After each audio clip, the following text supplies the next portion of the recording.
I'll hand it over to June so that you can call out the status and we can start the pitching. Yes.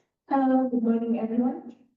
My name is June Musindi. I'm the Communications and Business Assistant at Medical West Africa.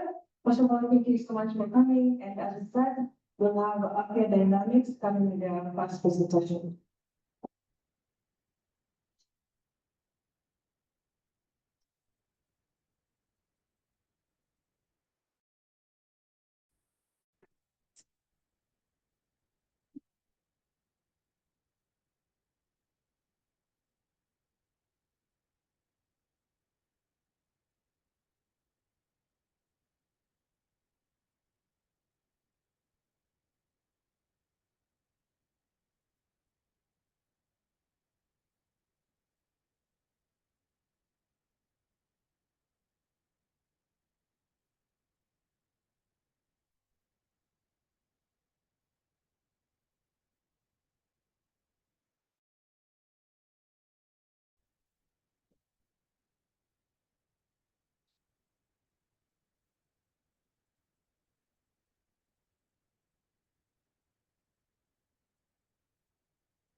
Hello everyone. Thank you for this opportunity to present on. And I'd like to take you on a journey. Imagine you're sick and you're going to look for a medical facility, and you walk into a facility, and right from the gate there is a queue almost bursting out of the door. You can hear the doctor, and the doctor's job calling patients as loud as he can. The receptionist is stressed. The lab tech is running all over the place with lab results, trying to get the lab results to the doctor. I also want you to imagine you walk into another facility, and before you go to that facility, or you come right to the facility, you order an appointment, and by the time you're reaching the facility, they are waiting for you. There's no queue, direct to the doctor's office. The doctor orders the lab test from his machine to the lab technician, and once the results are done, you get them on SMS, and you get a prescription from the SMS officer. So my name is Steven. I'm from Apia Dynamics. I'm a software engineer by profession. I'm with 10 years experience building for healthcare and the medtech space. So did you know, for instance, 80% of small and medium clinics in Kenya and in other countries run on paper-based systems manually? And did you also know that those facilities, just like the first facility, lose about 20% of their revenue from poor billing, misbilling opportunities? The doctors that work there are 5 times more likely to make mistakes. And more importantly, they spend about a quarter of their day doing reporting and taking patient records. And you can't blame these facilities because the average cost of a custom EMR is about $2,000, which is out of reach for most of these facilities. So, Apia Dynamics is the operating system of small and independent facilities, in that we have planned one, the revenue leakage, that we reduce the revenue leakage by up to 80%. We reduce the operational draft. That means that doctors that would previously spend 2 to 3 hours now only spend 30 minutes doing patient records. And we also reduce the clinical risk. Those doctors who use Apia Dynamics are 5 times less likely to make mistakes with doing prescriptions and checking the patient's clinical notes. Apia Dynamics is a full-featured system on that, which has all the features that hospital and clinic needs to run its operations, starting from clinical modules to HR to finance, to procurement, to billing, and many other modules. In Kenya alone, there are around 15,000 facilities that are registered with the government, small and medium facilities. And we estimate in East Africa there could be around 80,000 facilities. And in Africa, there could be around 300,000 facilities, giving us a total addressable market of $3.8 billion a year, with a service addressable market which we intend to capitalize on for about $1.5 million a year, going up to 1,500 clinics in Kenya and in the East Africa region. We have been doing this system since 2021, And we've iterated from our version 1 to version 2 to version 3. And our latest version 3, we believe, is the catalyst that we need to actually grow, because we've improved our features in terms of onboarding and how we sign up with clients. We already have traction in the market, as we are currently serving 22 facilities with around 100 users using our system every other day. We serve around 1,000 patients every month, and we currently have an annual recurring revenue of about $10,000. Our business model is actually a SaaS subscription, so we offer this system for in different packages. From our light package that goes for 2,500, and our most expensive package that goes for 20,000 a month for medium-sized facilities. We're already in the market, and our go-to-market strategy has been heavy on digital marketing, whereby we have leveraged social media ads to actually get leads that convert. Also working on partnership with multiple suppliers, and also hosting of events, and the launch of our dynamic stack, which we intend to be the funnel that gives us quality leads. We do have competition, but as you can see, Dynamics sits at the sweet spot in terms of that it is very feature deep, so it has a maturity of features, but it's also very cost friendly and available and affordable to target markets. We believe that we'll be the ones to win against our competition. In terms of the way we build Dynamics as a SaaS product is really unique. It has enabled us to improve our onboarding and hasten the speed that we take to external new facilities. We do have a robust team, starting with me as the founder CEO. I have 10 years in enterprise software, and my most recent work has been building pathology networks infrastructure.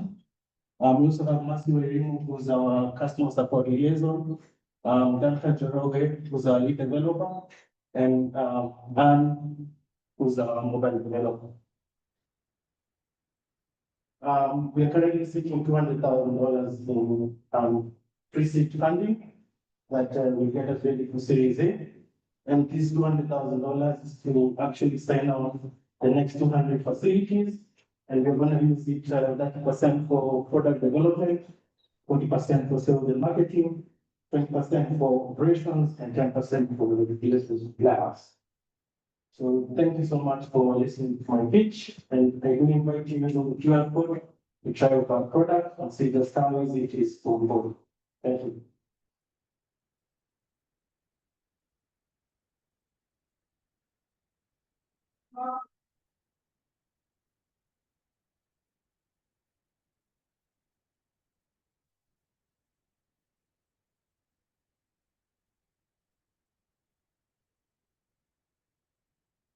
Steve for the presentation, and that was understood to the. So I wanted to ask a few questions. Given that you were established since 2021, how much have you impacted? What kind of data have you collected that has been able to help you improve your platform? And I also want to understand what kind of, given that there is a variety of clinics across Kenya that provide different types of services, how is your system linear to their day-to-day activities so that it makes it easier and integrate that into their day-to-day activities? As you say, you wanted to make it easier for the clinician and also for the patient to do their work. And I also wanted to understand, when you talked about partnership with government program selection, revenue insurance, is there thought about it? Have you had any challenges? What's your experience with that? And also,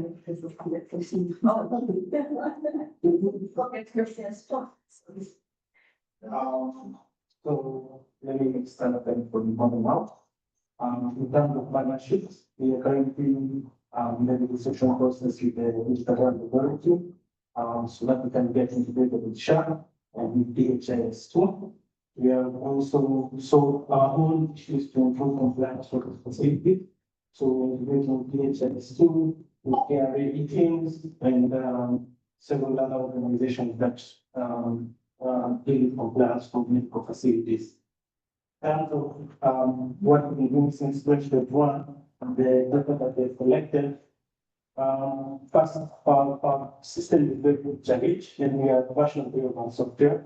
When we did start out, it was from a request from one of the facilities to bring them in for them a custom EMR, and we've been learning through the time. Our system so far has actually served around 180,000 patients, and we come to understand both from big facilities to small facilities.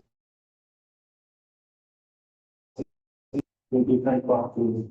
So that means whether it's a small facility or a big facility, the modular based ecosystem we have is able to adapt to the different scenarios.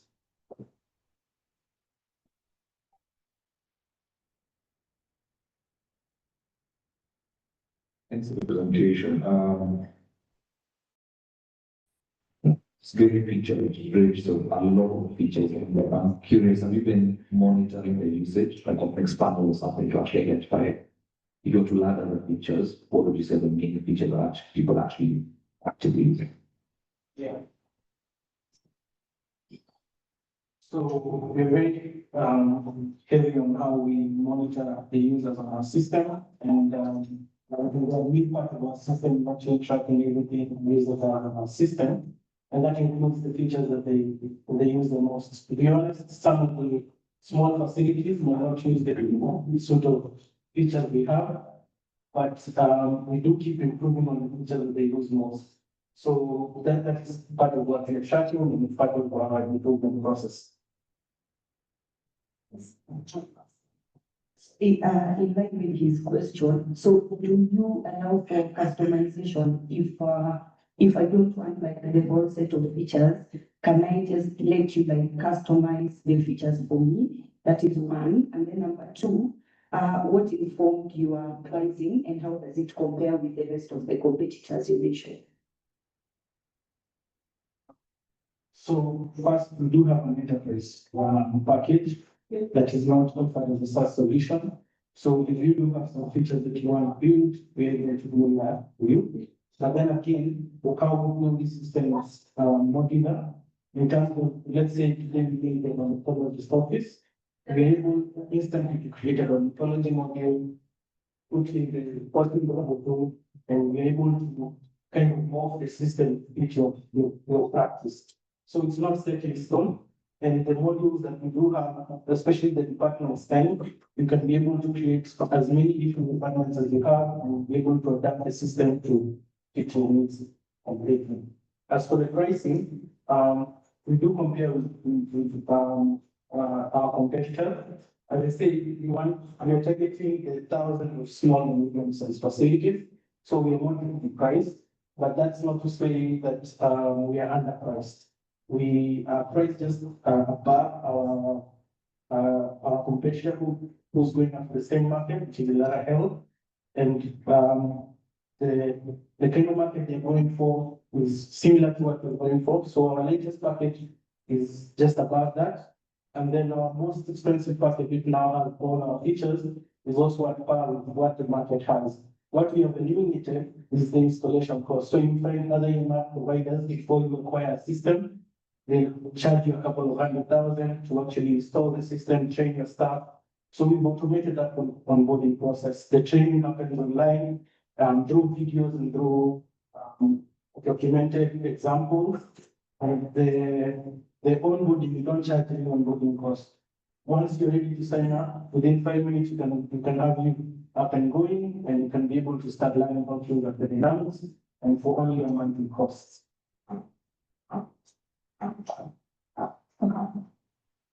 Okay, so given that you've already answered a part of the question that I need you to extend on this, with the data you've been collecting for the patient. So how do you think and how do you will enable the decision making from the ministry side of things? Because that will inform how the population are faring in terms of the different dynamics of challenges that clinics will have or hospitals will have, so that they can understand their population better. Thank you. So with the Digital Health Act, the government introduced the District Health Information System, which they're calling DHIS2. So our system is integrating with the HIS too. So the data we collect on our system is directly passed to the government in that regard. And it's a regulatory requirement, and the data we require, we get is passed to the government. But also we take data really seriously, and we have a philosophy that the patient knows the data. So gone are the times whereby the patient would have to beg for an X-ray from a clinician or for that result from a clinician. Using our app, the minute a service is rendered to you, that report is available to you. The data belongs to the patient just as much as it belongs to the facility. I think we have to wind up because they're going to run out of time. Yes. Okay, good. Just a quick one, there's something I missed in terms of the problem that you want to solve and how you meet with it. And lastly, in terms of their socioeconomic impact, will just take us through which sections of the society you want to impact economically and socially. So our problem is very simple, and it's about digitizing healthcare and the problems that facilities encounter from using paper-based systems. That's loss of revenue, clinical risks, whereby there is 5 times more risk to make this, and also exhaustion of the staff in the facilities in terms of like the time it's needed to actually comply with all these government requirements and all these data taking from the patient. We're very much aligned with the SDG goals, that is the SDG 9, and in terms of like healthcare access, we want to make healthcare more accessible.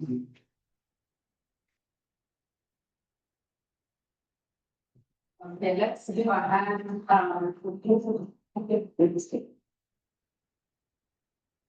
thank you very much. Next up, we'll be having a presentation from Aeropulse.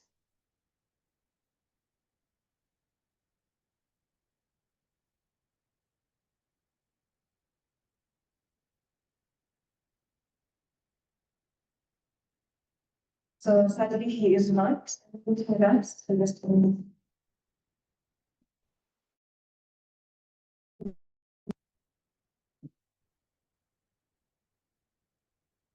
So that may just move on swiftly to the tipping end.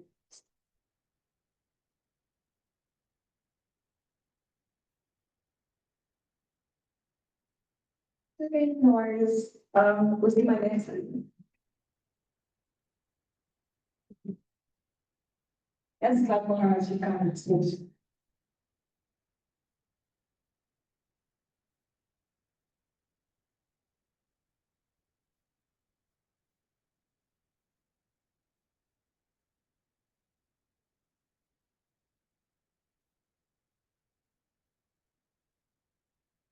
If you're standing behind that, we're gonna start and see what you do, but feel free to use the space.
Talk about developing digital solutions.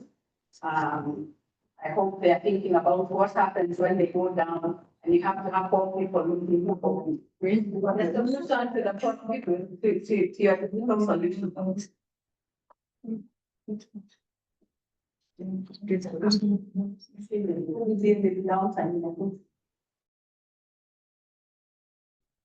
It works. And what's locally.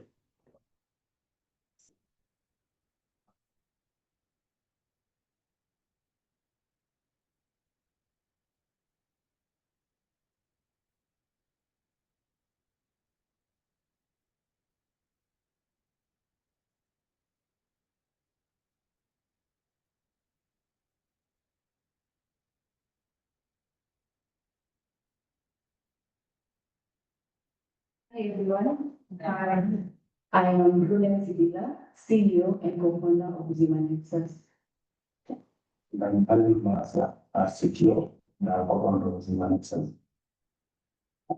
So Uzima Nexus is the operating system fostering transparency, accessibility, and rewarding African healthcare. In 2013, my aunt was critically unable to walk. Despite going to several facilities within our home county here, doctors weren't able to diagnose her. It was only until we took her to St. Luke's, which is in Eldoret, where numerous tests were done, they found she had cancer. Referred her to Nairobi, Texas Cancer Center, where the same tests were repeated. Unfortunately, due to the delayed treatment, we lost her. This year, in July, my sister announced at a top referral facility here in Nairobi also had her treatment delayed. We also lost her. The system failed us twice. Sadly, this is not just my reality. According to DCO statistics, according to DCO statistics, Kenya registers 47,000 new cancer cases annually and more than 3,000 deaths, with 70% of these patients having been diagnosed just for cancer. And the major problems are quite clear. We have inaccessibility of health experts in remote regions. We also have a lack of a centralized system. We also have lack of transparency in our healthcare systems, where new providers, patients alike do not have control or access of their medical information, resulting to better outcomes, as was the case of my aunt.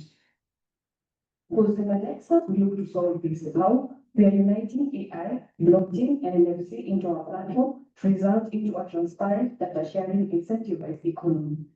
We have a web and desktop app that is hyper-compliant. It automates the technical processes, is powered by AI triad, referral routing, and we also have a WHO ICD-10 diagnosis image.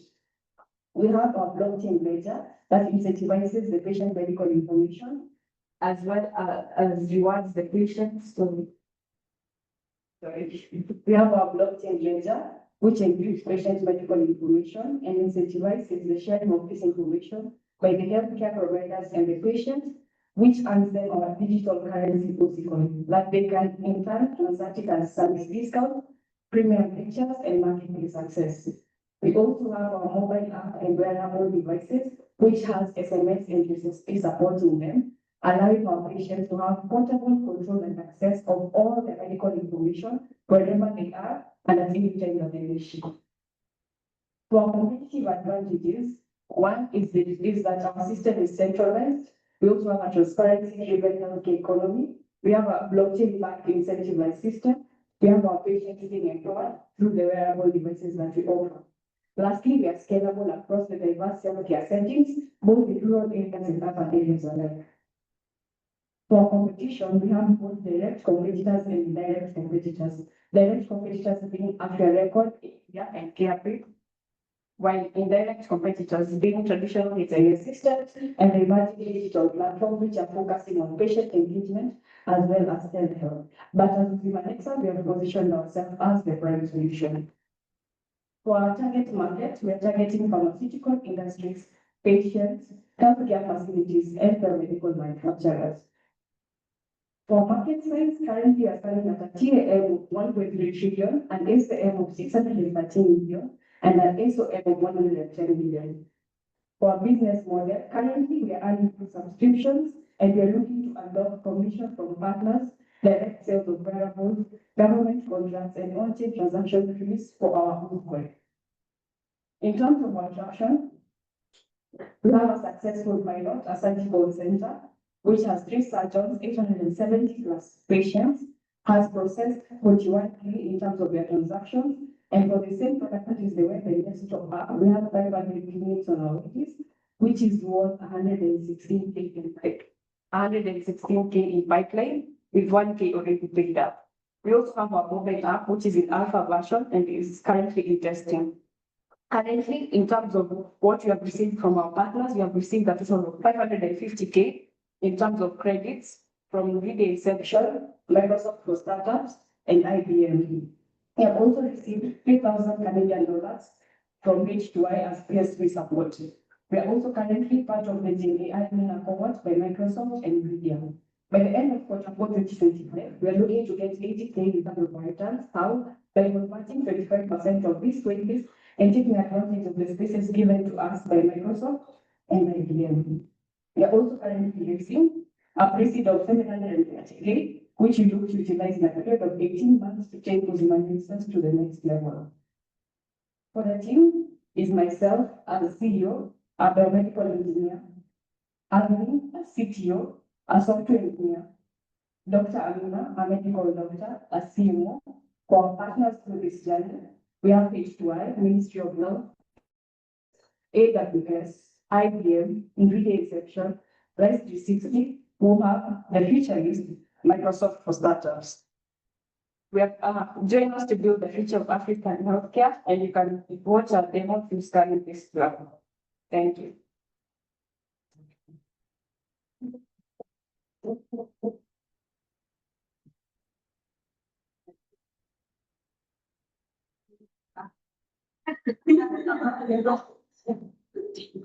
Really good charge. I actually put a bit more confidence on the $41,000 transacted.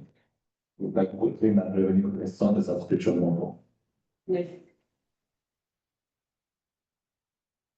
That's doing that, you do just color the point up with the people in your pilot, their profile and stuff.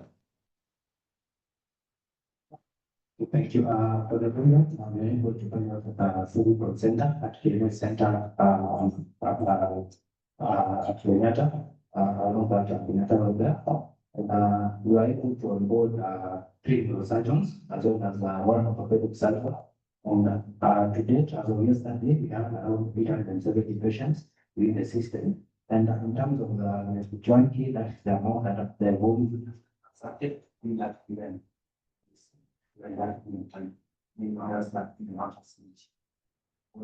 Actually, they have been reaching in terms of the subscription, of which I normally charge one time $450.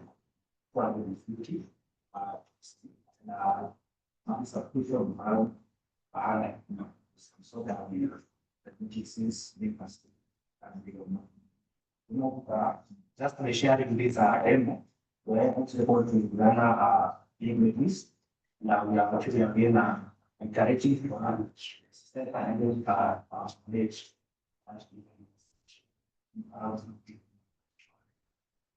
What's the value of the system now in that? I guess the value is shown the data available can be shared or recently.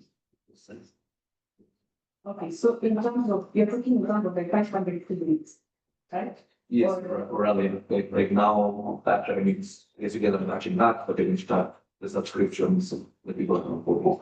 So in terms of, so for these 500 clinics, how we came up with the value is that, as he said, for monthly subscription, we charge 100 USD. And then for the first time when we do the installation and the training, we'll do 250 USD. So when you do that, because for us to get those 500 clinics, we did a blast email with this demo, sharing it to 2,000 facilities. But for the same, we've now done because the 500 clinics showed interest. But the point is for now for us to bring them up, we need to make the system not to have lags. So for one to have concurrent users, it doesn't have lags, but you can roll it down to the 500 clinics. But in terms of the numbers, it's just 500 times 100 USD monthly for each facility. And also 250 that will come at the beginning.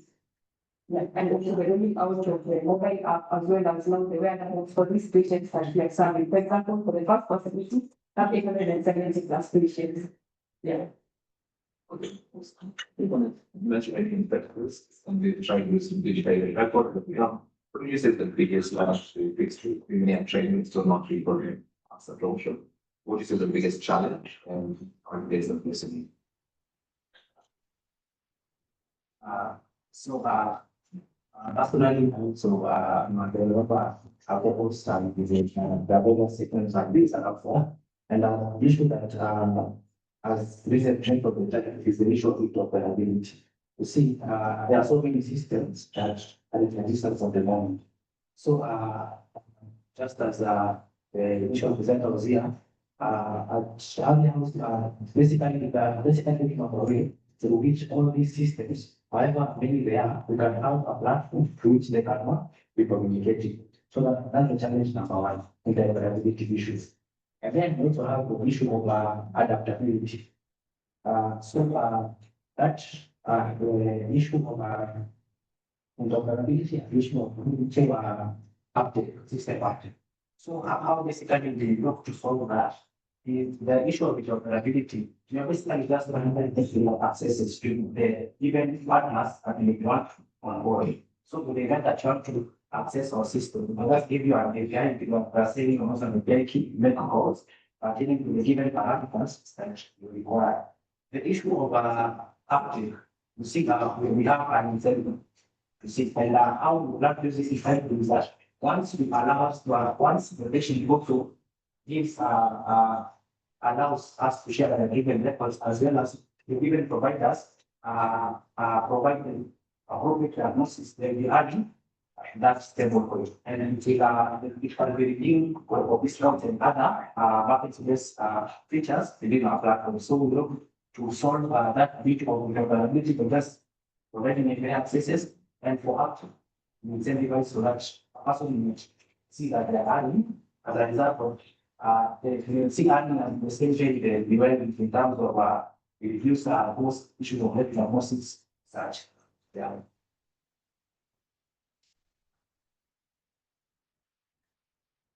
Let's take this as well as a discussion. You're coming up with a solution that your competitors have. What is the difference? I'm not very clear on that. What is the problem you're trying to solve that your competitors are not solving? Then what are the common issues you anticipate in the solution? Lastly, does your solution benefit the sections of society?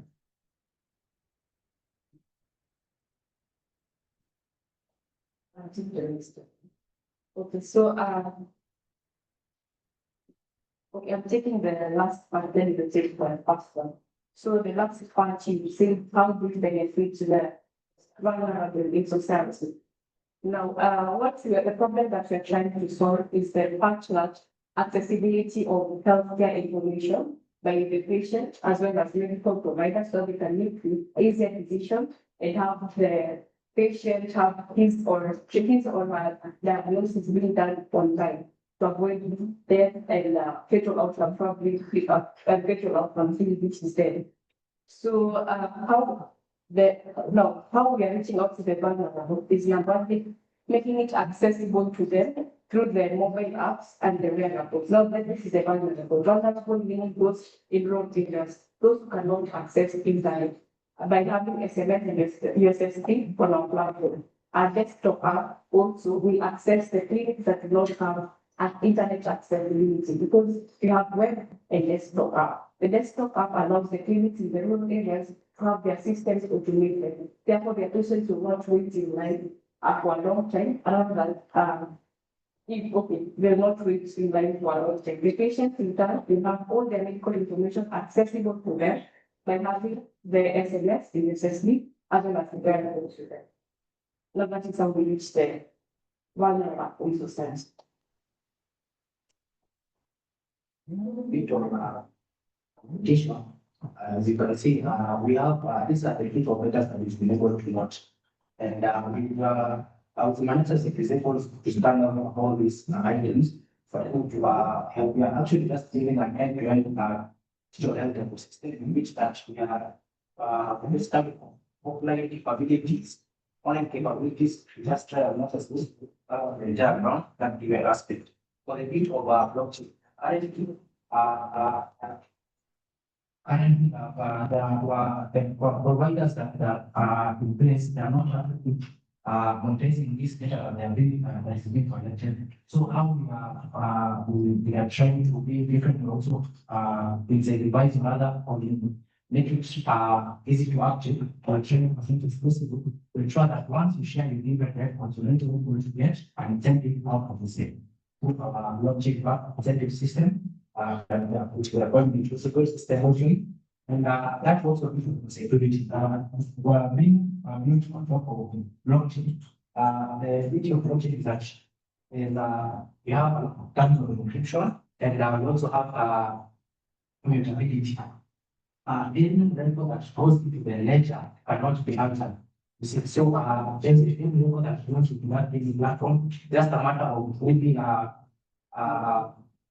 in the case that even role might want to bring a given record just based on role-based access. So we try as much as possible to limit those issues of maybe security regions as such. The bit of compliance. Currently, we've been able to comply with the data protection office. We are both a data processor, as a data controller. We have more certifications, and we're also in line to be fully compliant, being fully hyper compliant, and that given much. And there are also other compliances such as GDPR, which we are also following up. We have various partners that are also guiding us, especially Liberty H2I.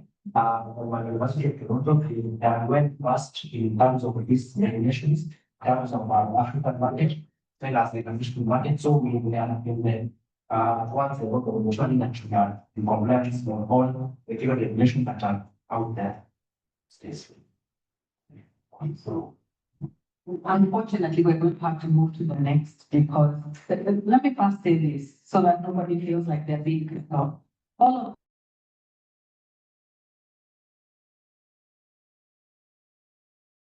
of files and so on, you are going to have access to them after this event. So hopefully, given them enough to be interested enough to want to have a follow-up meeting with you. Thank you very much. And let's give a hand to begin. thank you. Thank you for your presentation. And just a heads up for the next presenter, try not to stand in front of the camera for the sake of our online viewers. Anyway, next to the next presentation, we have product drawings.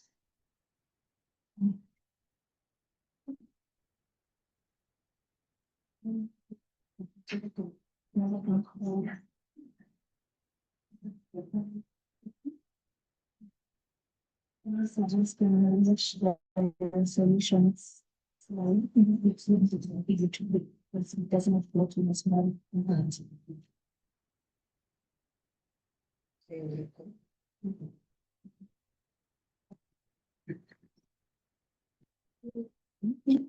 Good morning, everyone. My name is Linda Juma, and I'm in charge of quality at Funadron.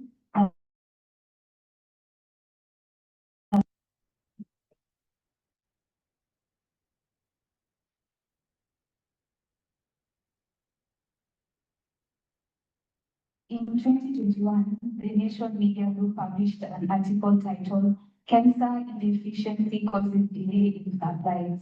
That year, Cancer had procured medical commodities worth 39 billion Kenyan shillings. However, they only delivered 30 billion Kenyan shillings worth of goods to public health facilities.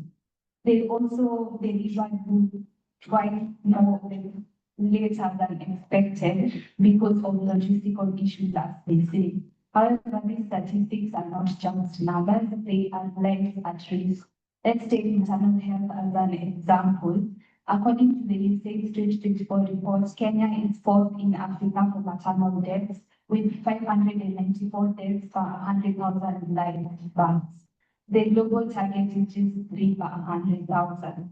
So most of these deaths are linked or attributed to delay in emergency care. So what you're saying is if there's a delay in healthcare services, whether due to inaccessibility or high cost of transportation, there is diverse effects on the patients that are being affected, not only in maternal care, but across all aspects of emergency medicine. And this is where Lunadron is coming in. When crisis strikes, be it a patient in distress or a rural clinic lacking critical medication, emergency requests can be triggered via our website, app, or even a phone call. At our command center, the request is verified, the correct medication is packaged, and our system authorizes the nearest Lunadron for dispatch. After this, the navigation is autonomous, no pilot needed to the delivery location. Once the recipient confirms the delivery has been received well, the drone returns home ready for the next mission. So it's fast, simple, efficient, and in most cases, it saves lives. At lunadron.com, users can request for delivery, they can check areas of coverage and service availability. And behind the scenes at track.lunadron.com, it offers us a real-time operation dashboard where we are monitoring fleet health, battery life status, environmental conditions, and life location. So we know exactly where every drone is, how it's performing, and whether they are ready for the next mission. So as a young company, we started by engaging with potential users where their feedback verified our hypothesis that Lunadron is just not a good idea, it's a needed one. We then interacted with our potential partner, Kenya Red Cross. We have also started our aviation authorization process with the Kenya Civil Aviation Authority, and we just recently registered with the Business Registration Services. At the tech side of it, we have been able to majorly complete our website, which is live but with placeholder data. And once we are launched, we will use real metrics. We have also designed and simulated the drones in softwares of engineering designs, and the results are promising. Currently, we are waiting for the green light from the KCA organization for fabrication. According to their regulations, we must seek authorization for them, and we head to manufacturing. So even though we are young, we are growing as we develop. For our business model, it is based on a simple but powerful premise. Life-saving medical supplies should not cost someone's life savings. So our primary revenue is per delivery services, which is dependent on the distance, the urgency, and the payload rate. For example, for a routine delivery, it will cost 0.50 USD, and for an emergency delivery, it will cost 0.80 USD, depending again on the payload and the distance. Compared with traditional ambulance services, Lunadron is proving to be 98% cheaper. And additional to that, it will cost us only 0.05 USD for the operational cost. So we have a 90% margin in terms of profit. So this will be not only efficient, it's scalable, sustainable, and efficient.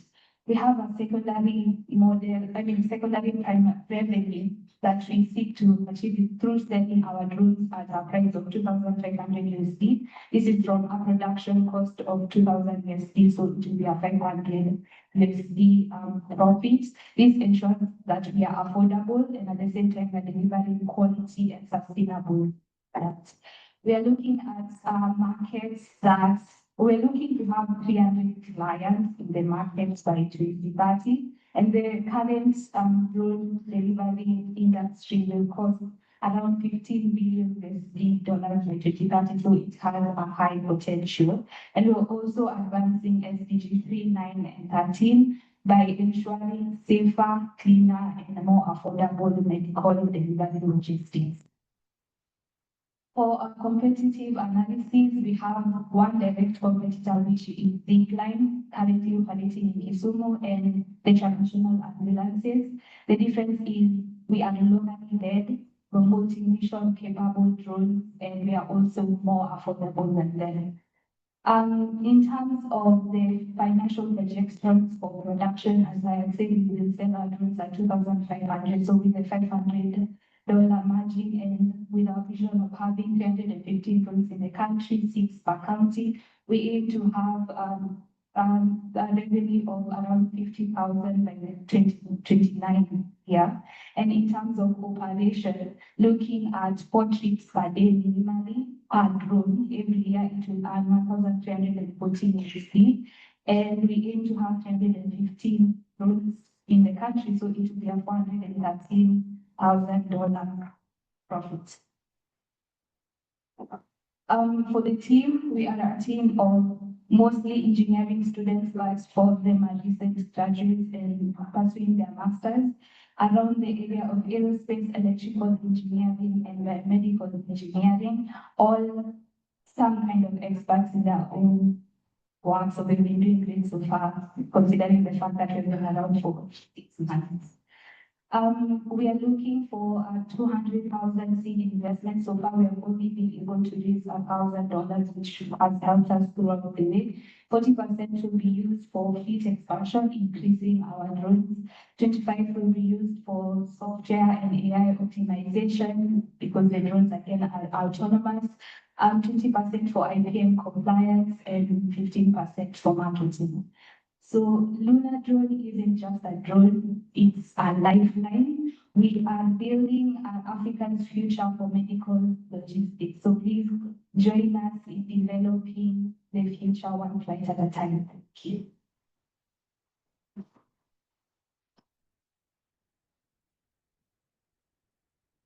Thank you for the presentation. 2 questions. Do you already have a list of waiting clients for those willing to try out the innovation? And also, as you answer that, have you managed to sign any contracts with them? And number 2, I've noticed the team is highly technical. Who will be doing the more of the marketing, the sales, and all that? So in terms of clients, I have said we have partnerships with Kenya Red Cross, who are looking forward to the products that they will click on. And we have a group of people in the Nyanza section that we are in talk with, but we are not able to sign a contract because we have to finish the compliance situation for us to be a legal entity. And in terms of marketing and the technical team, so far, yes, we have Abigail, who not only is a biomedical engineer, she has some certificates in terms of business. So she has been helping us so far. But when we expand, obviously, we look for an expert. 2 questions, 2 short ones. How do you know that the drone is cheaper than one that is trying to break and then you don't go to? Then 2,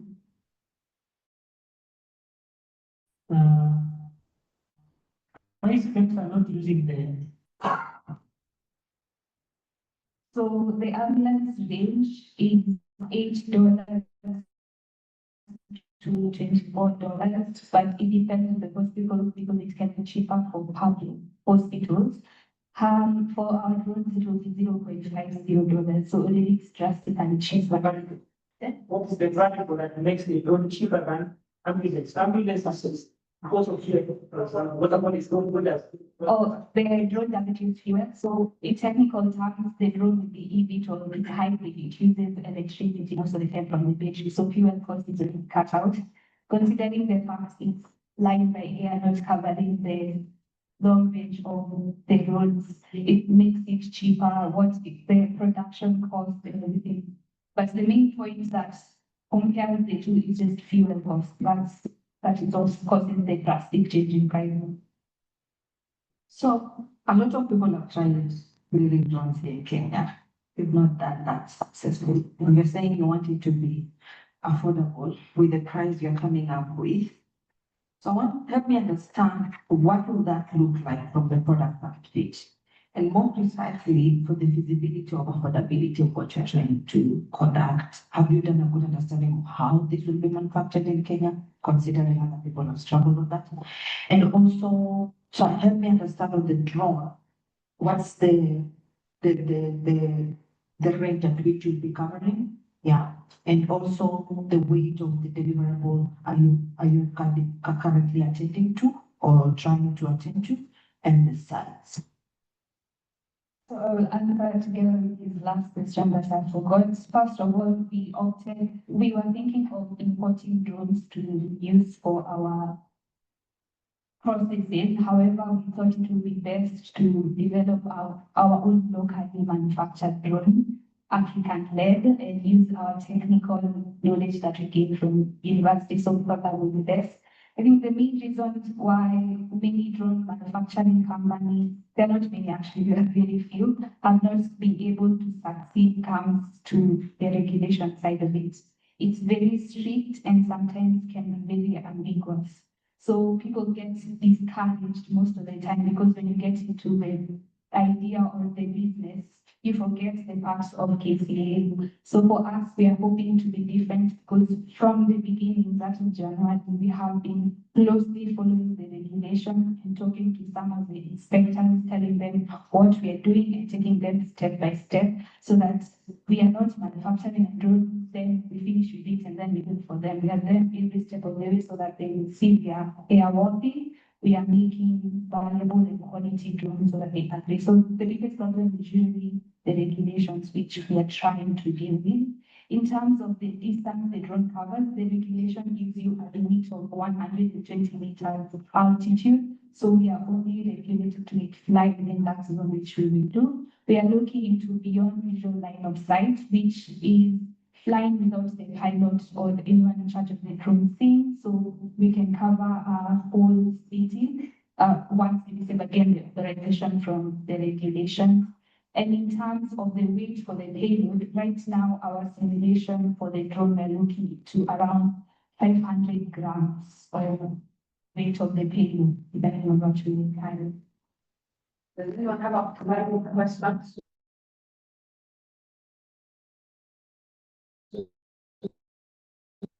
Like how many people have those licenses? I mean, within the regulation. So considering the fact that the drone is autonomous, you don't really need the pilot to be there. So you don't really need like many licensed pilots, just need pilots at various stations. So far we have 3 of us with pilot licenses.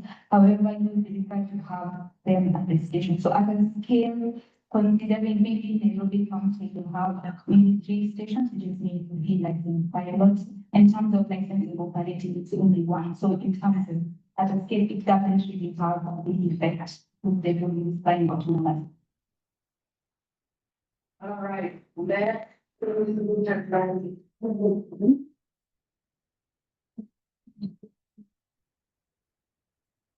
Thank you for the amazing presentations. Also, just a reminder, there are some snacks at the back.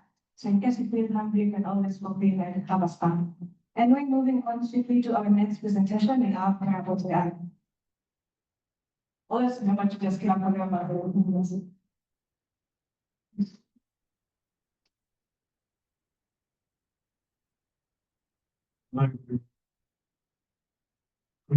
She's mine. She's mine, huh? This is mine for the neighbor. My name is Khalid Jefone, and I'm the founder.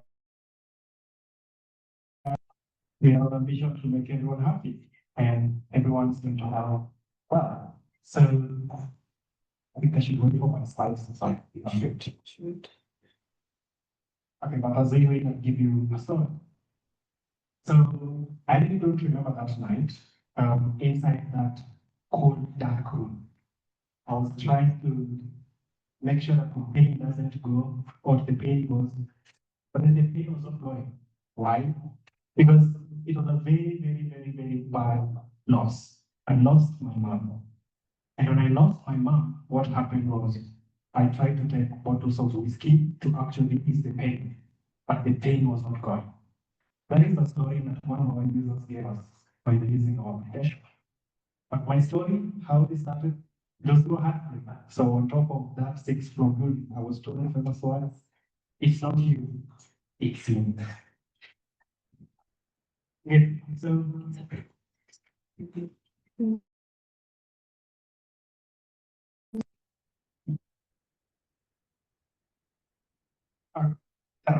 so then what we're trying to Therefore, we're trying to provisionize mental health through AI. And yeah.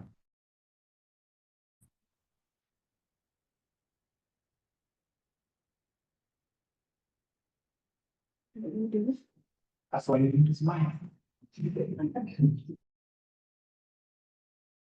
That's all you want to story. Okay. So another story that one of our users gave us when they were using our application is about to actually train their users. So for example, it's a company in the US that will do staff trainings and things like that. But then because there is a limited number of therapists, they actually use the airport to actually train these people on mental health awareness. Yeah. One last look.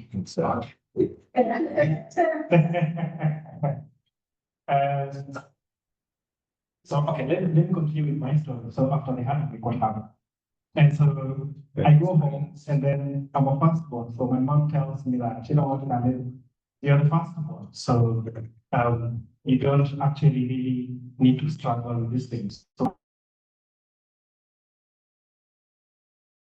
actually, you know, you're the one who's supposed to be there for your brothers and things like that. So things like heartbreak should not take you. How 9 to 5 works is you go from 9 to 5, and then in the evening, you're supposed I was looking for therapy at that time because that was the first time of my first relationship. I actually never knew how to carry on with therapists. And so what happens is I try to look for therapists to apply. But in this therapist, from 5 to around 8, they have their most valuable customers.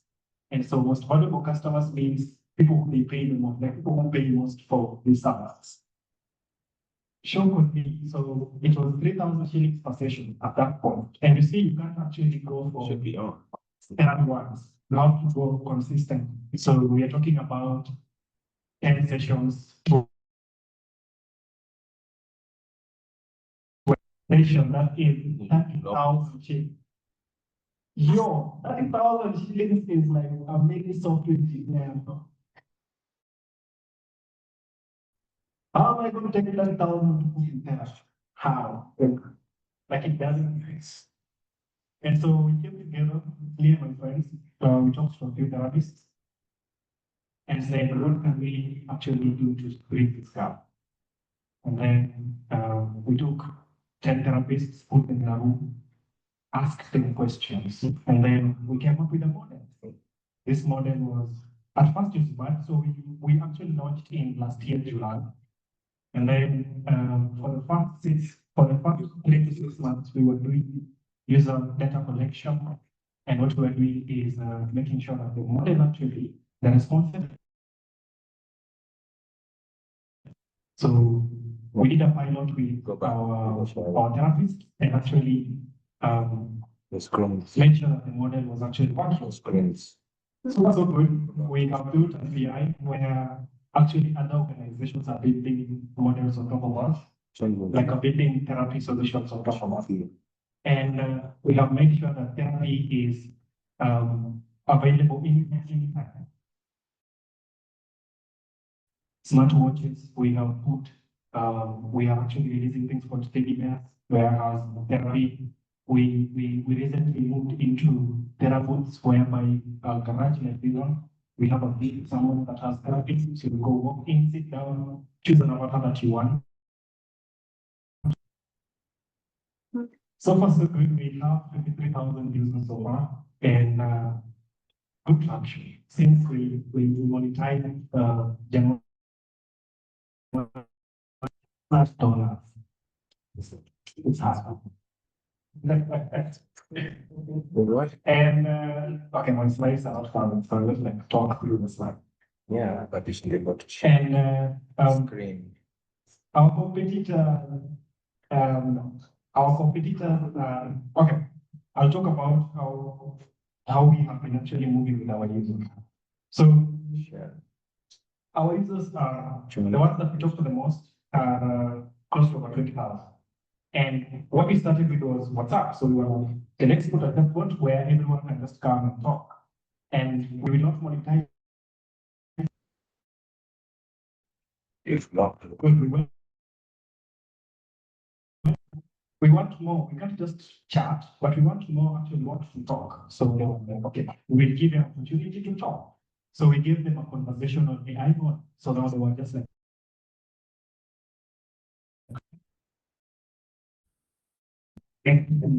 physical stuff. So where do we get the artists? So we went to organizations like Roma, like in the food, and they're like, okay, we also like leverage people who are already gone to therapy that can actually tell a story or that can actually help out. And we're like, okay, we'll jump in and help out. And so we created a platform for them to actually be therapists and this, our users. They were like, okay, that is not enough. We actually need something to put in our workplace and work with. And so we brought something called Terrastones. So Terrastones is actually a physical device that you can actually talk to anytime, anywhere.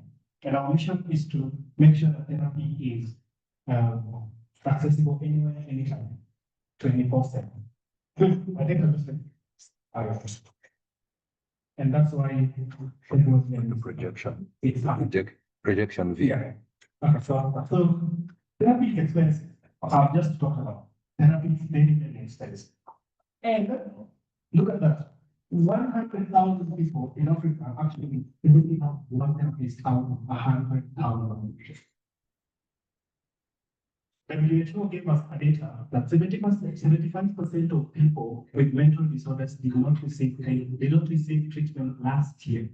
And mental illness accounts for 11% of the diseases in Africa. And I'm going to show you guys next, I'm going to show you guys a chart that actually tries to bring out this appeal. So look at this graph. So 100% of people right now suffer from mental health crisis. I know one of you guys or your brother or sister, anywhere, like someone that you have actually connected to has actually gone through a hard time. But then 70% of these people are actually looking for psychiatric solutions.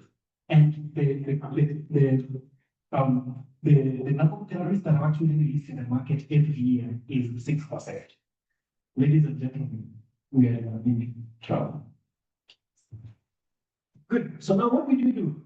So we said, let's bring something that actually everyone can use. Let's bridge this gap between, so in Kenya, we have less than 3,000 registered therapists. And we're like, you can't serve 100,000 Gen Zs with only 3,000 therapists. Something must come in between to actually solve this problem. Then we were like, let's create therapy. So therapy is chat, voice. We offer therapy through chat, voice, boots, and wearable devices. Meet therapy. So therapy can even call you right now. Next. So this is one of the platforms that after chat, we were like, okay, now give us a platform to actually talk to. And so you can actually see is categories. So we choose either general therapy, relationship therapy, and then we have this Gen Z mode here because Gen Zs are the ones that need therapy. I don't know if Gen Zs are accessed. But then you can actually turn that Gen Z mode on to actually get the slang language of, therapy. Like this thing is connecting to you in such a way that you don't. I'm so happy. Next. So the market that we are currently going for is the youth, but then we're actually looking to go for industries inside B2B in such a way that even organizations actually pay for us to give them therapy. But we are trying to actually go for that market because we have therapy inside Slack, the teams. So we have actually given APIs for those specs. So since we launched, we have 24,000 users. Today, there were around 25,667, 463,000 sessions, and 3.14 million minutes on Terabyte. So how do we make money? Why are we this rich?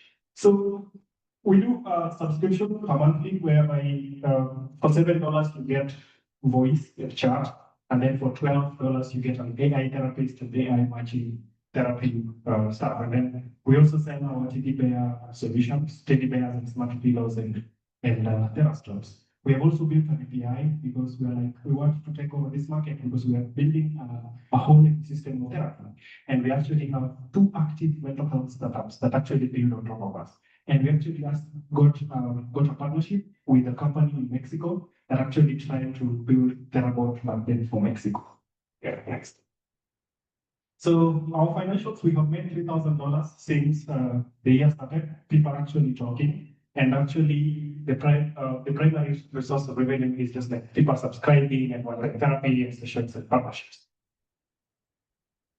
Why are we waiting this much? So we have AI plus health support plus community. So we leverage community a lot, whereby we make sure that we build these things with community. So if our community wants something that is going to help them in such a way, we come in our team and actually create a solution for them. So we build with our community as we go. We have African languages, Kikuyu, Luo, and all those languages you guys think or talk about. And then we have B2B API where people build on top of us. So we open our module and people actually leverage conversational AI for talking, and then we have wearable devices connections. Alexa connects to Therabot. Oh, it's unclear. Okay.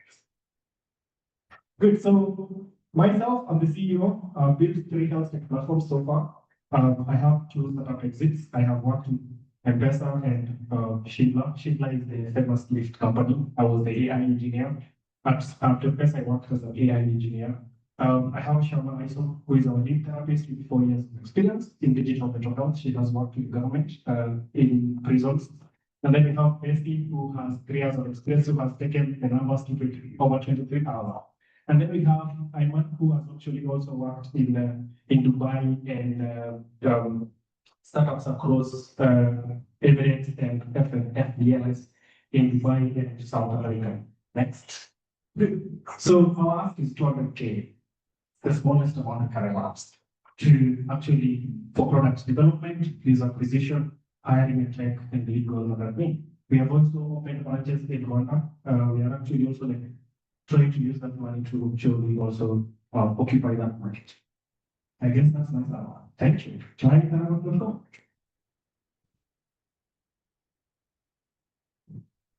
Nice.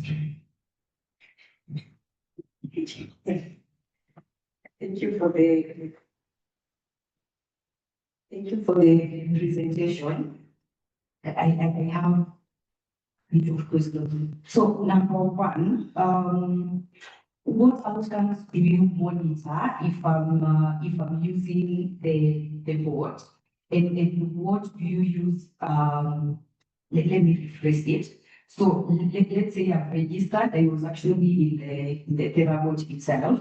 So I'm doing relationship therapy.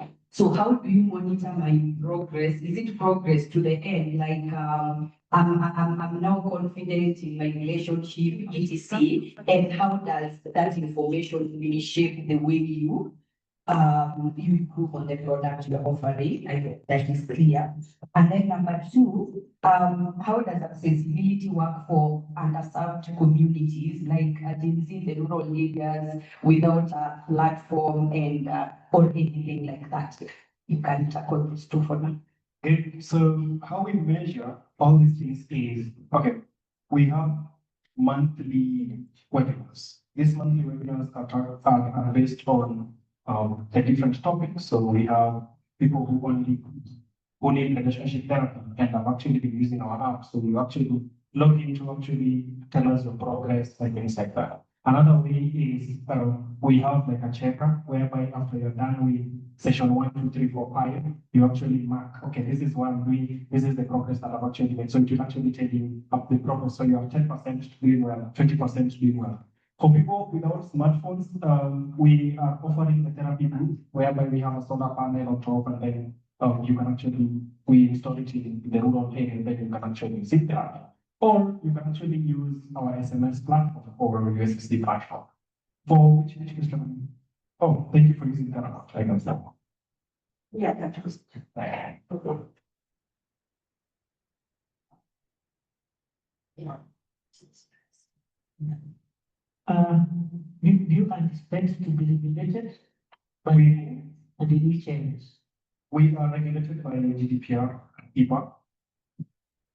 Yeah. And so we make sure that user data and user data in general is monetized, like user data in general is, we actually build things with user data in mind. So we are actually regulated by HIPAA and GDPR rules. Yeah. One last one. How did you determine, you have a very well defined target market, you are clear in your mind that you want to target. How do you determine that they can pay the price that you are? Okay, so we looked at different things. So therapy is 3,000 shillings per session, right? And me as a Gen Z, I need something that is 24/7 with me, gives therapy as always, like a therapist, it should, oh, I forgot something. So we have actually human therapists on the side. So in such a way, when I'm talking to the WhatsApp chatbot and I talk about something to do with suicidal thoughts. So WhatsApp will flag, like we in the backend will flag that response and then book you automatically to a physical therapist. And then just like in your WhatsApp, you get a calendar telling you to go to a physical therapist.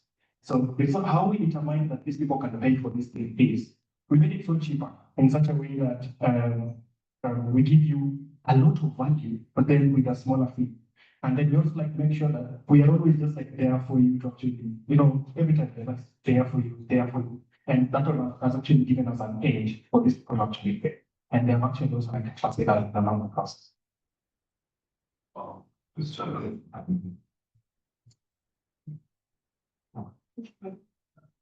I want to ask you, considering ChatGPT, these other models as competition and so like it's going to what people actually using that for discuss, using space, it's capturing data to last question was just asking that those the competition sport and also are you tracking and what does active usage look like for you, for your super users and stuff? Okay, so ChatGPT is not really our competition, but they're getting this market because people use ChatGPT a lot, like 100% to every most of the time. But then for us, what makes us different is the community aspect, the help side. So ChatGPT doesn't give you that. It doesn't give you community and it doesn't give you actually physical therapists. And so that's actually why you actually should make you can use therapy. And the metrics on how our users actually use it is we have all these dashboards that show who is right now working on, like who is right now talking. Are they using voice? Are they using chat? Are they using our Alexa? Or are they using our wearable devices? And so we can actually track them and see that this person started the conversation here today. That's why we have 3.41 million minutes on therapy. So you can actually say this person started here and they're not here. In my slides, you saw something like a call, a phone thing. So when you don't finish your conversation, the robot will actually call you. It has physical number.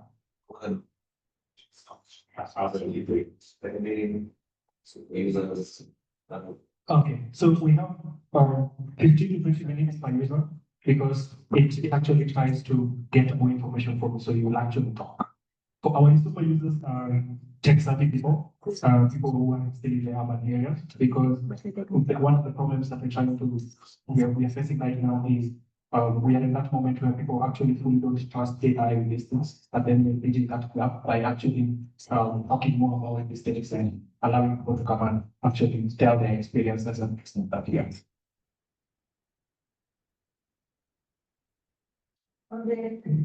On the AI models, yeah, what kind of data sets were you able to build up on?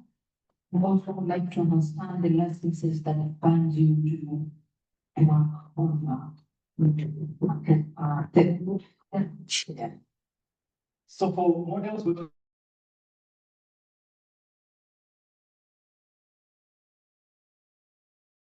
we are now 40 therapists.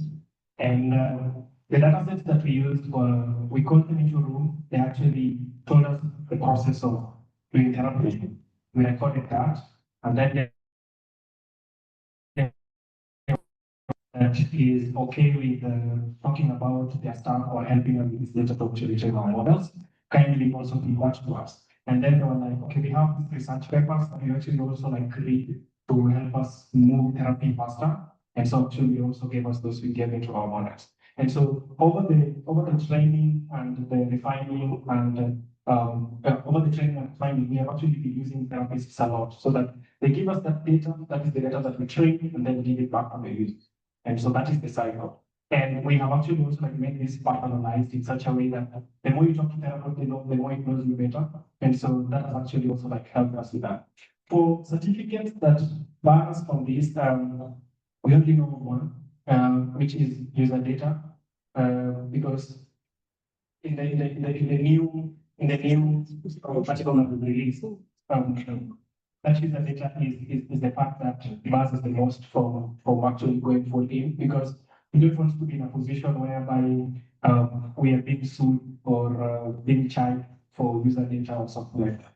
But we have actually tried to bring that to a close by using blockchain in such a way that, okay, blockchain is a big one, but then we're trying to give, when using blockchain, we're trying to give users the ability to do anything with their data. They can actually request for deletion, they can actually request to transfer their data to their personal therapist and things like that. I hope I've answered the question. Can we please give Caleb a hand? And we have two more presentations and we are headed back. Thank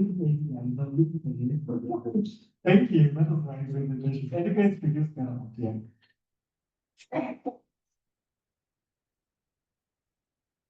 Thank you, Caleb. Our next presentation will be from multiplayer economies.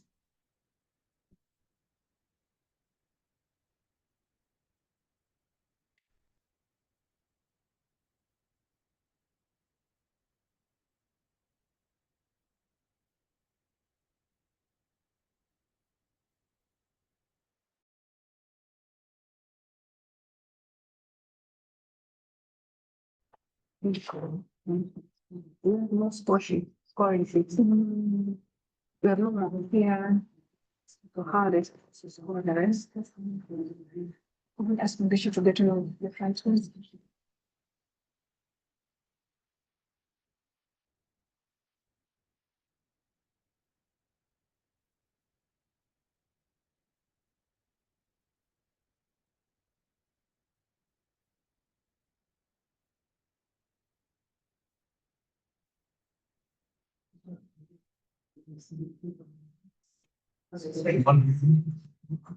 Good morning. So,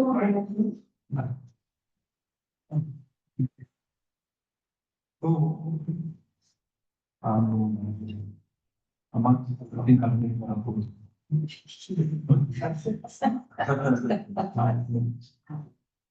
Yeah, I'll start with an introduction. Collins Webulo, biomedical engineer. I've just completed my Bachelor of Science at Technical University of Mombasa. Currently doing my internship at AR Hospital, Survival Ecology. And here we are. So, I was reading a research done by the Moi Teaching and Referral Hospital, which says that out of every 100 people who are undergoing the total knee replacement surgery, out of every 100 people, 80 report satisfaction. You know, what that means is out of every 100, 20 are not satisfied. You know, imagine I'm doing a surgery, approximately 24 hours, and then you are not satisfied as a patient. You can be, you and me can be part of that 20. You know, and that is where surgery systems comes in.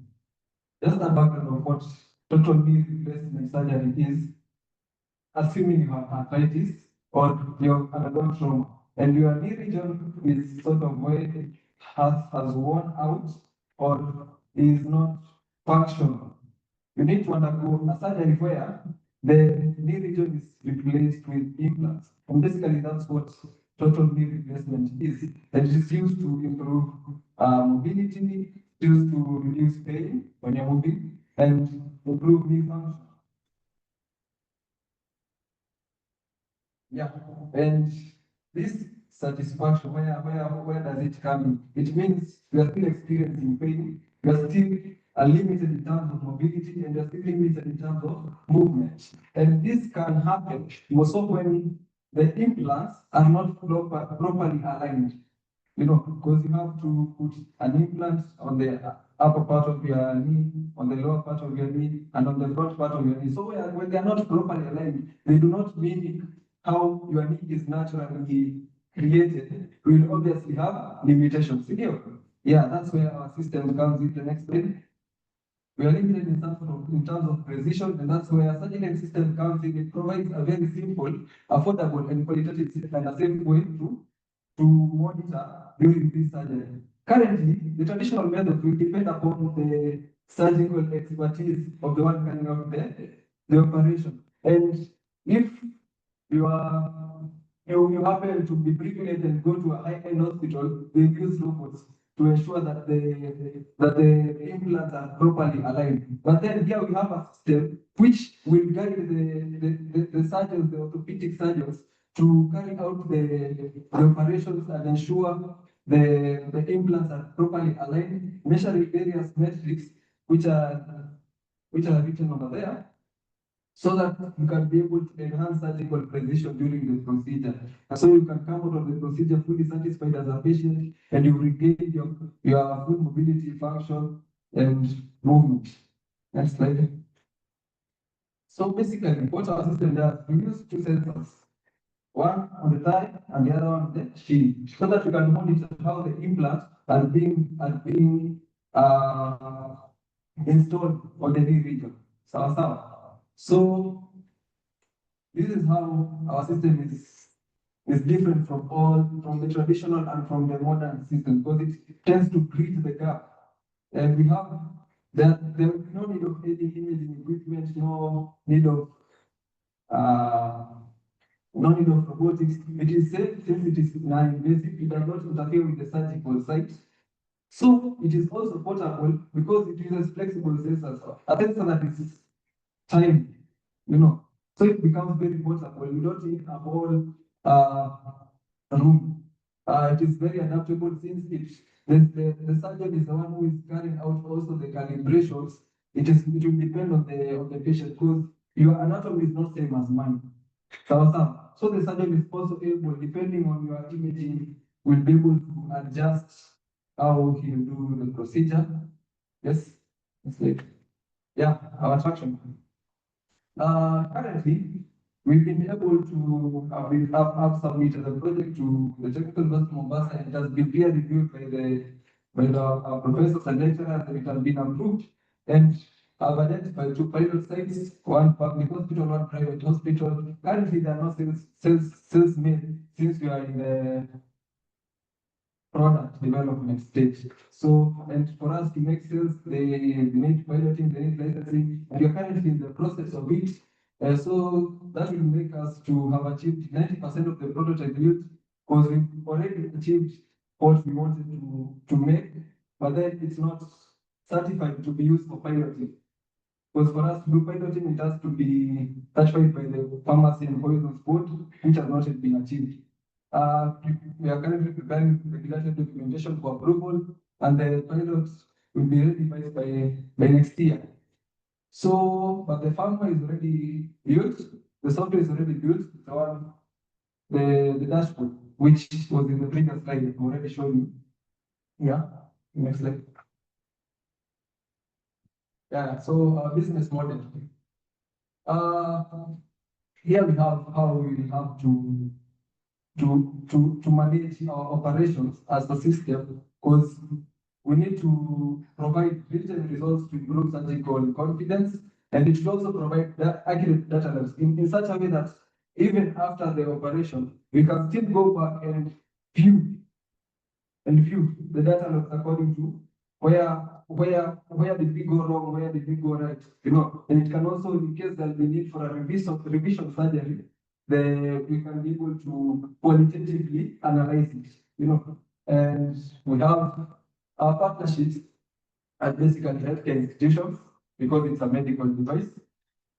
I have also a partnership with Protea Kenya. They deal with 3D printing. Currently, they are 3D printing prosthetics. but then I partnered with them to be able to 3D print now the actual product. Orthopedic surgeons are able to advise on the clinical validation of the medical device. Next slide. Market and social impact. So here we have our target market are orthopedic surgeons. They are the primary users of the device, so that's our primary target. We also have the public and private hospitals performing, because not all hospitals perform this type of surgery. And we also have orthopedic training institutions and NGOs supporting surgical outreach programs. Our social impact. We have, with our system, we'll be able to improve on precision and improve, if precision is improved, surgical outcome is improved. We're able to improve patient satisfaction, stability, and proper joint mechanics. This is now to the patient, because we are patient-centered, and we support the SDG 3, which involves good health and well-being, and also SDG 9, which involves innovation. With our system, we can be able to train even more orthopedic technicians, more orthopedic surgeons who are able to assist during this procedure. Slide. Sorry. So, our competitive, these are basically our competitors. We have surgical robots, which is the modern method used, but then it is not affordable. Not all hospitals can be able to afford a surgical robot. And then you have the manual methods, which is they are low cost, they are non-invasive, and they can be able to adapt to various economic settings. But then one thing, they cannot be able to provide real-time qualitative feedback. This is what we are looking for in order for us to be able to measure and quantify precision. So that's where our system comes in. Yeah, so with the hardware, we have the hardware part of it and the software part of it. And this is basically our financial projections. With our piloting, we are targeting to make product ready 5 minutes. 5 minutes will be able to be used for piloting and approved, which can be able to project us towards a small launch. And when this small launch is successful, we'll be able to be projected to a large scale launch.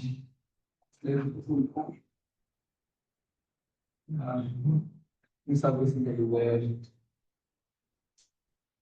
operational expenses on production, regulatory compliance, marketing and distribution, and overhead, basically transport as well as administration. For both phases, for the 3 phases, and that's on the revenue and profitability, assuming a selling price of 90,000 shillings. It's it. Yeah, that's the deal.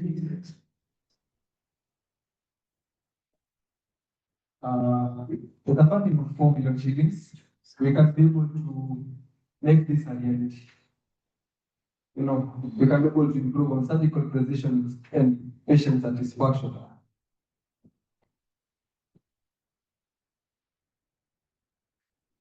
Yeah, join us in bringing affordable, precisely surgery monitoring to hospitals across Kenya.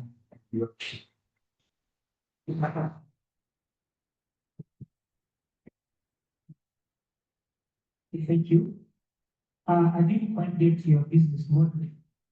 Business model is how you will make the money from a solution. Are you going to sell the system? Are you going to rent the system? You are not very clear on the business plan. Remember, on the business, here's the cost structure. Once the system is assembled and the software developed, we will sell the system to hospitals so that we can be able to generate income.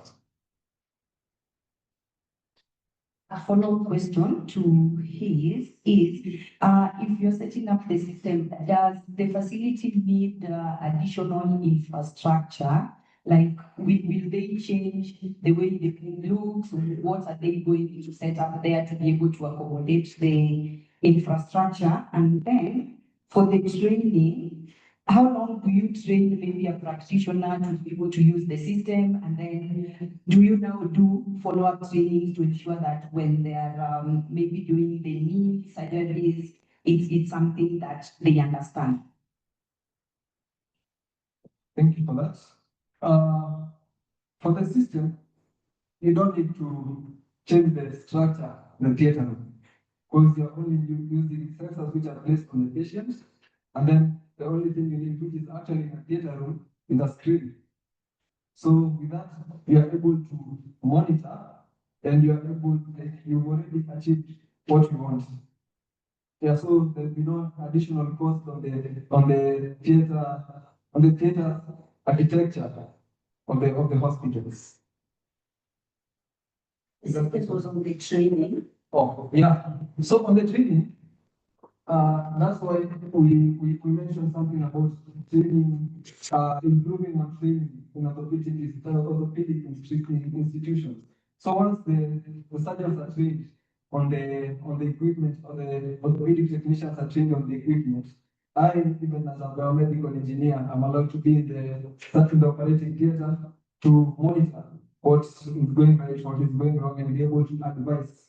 So it is very flexible. Yeah. I wish I would have seen your team structure, but other than that, I wanted to understand, given that this is gonna be specific on the room and the sensors and everything, help me understand what is your value matrix that you want to attain, that specific code for the software that you're developing to be integrated into the hospitals, and more precisely on the hardware side of things. What will it make you very successful on those things? Thank you for that. And that will push me to the technical bit of it. So we have two sensors. They are inertial measurement unit sensors, which monitor the position. You know, when they're training aviation, when they're doing training on aviation, the sensors which monitor how the plane is. So those are basically inertial measurement unit sensors. Those are used to monitor the positioning of the upper leg and the lower leg, so that you can be able to find how the knee is positioned. And then we have the flex sensors, which is behind on the popliteal region behind the knee here, which are able to monitor the flexion and the extension. And possibly we could go to the slide which has the dashboard on the surgeon. Very great. Yeah. So we have this matrix, the flexion, extension, varus, valgus, and rotation. Sorry, they may seem a little bit new. These are the metrics which are used to technically guide in order for us to achieve this, to achieve precision, because we are able to quantify. Currently, we are not able to quantify this precision, but if you are able to get this metrics and the values, we'll be able to quantify on the metrics and ensure if we are within normal range or beyond normal range. Does anyone have a burning question, or can we move to the last event? Just one, it's on the market size, as you said, not every hospital which we probably placement. So how are you saying this market, and are you looking at it as a local player, or are you seeing global as well? Currently, the local plays within our reach. So as of now, we have the local play. If it plays well, go global. Yeah, that's the process. Not yet.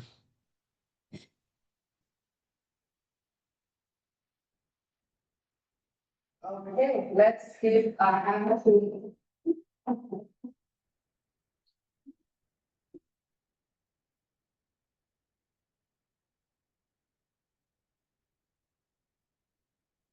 Thank you for your presentation. Our next intervention will be from Aeropulse, which will be online.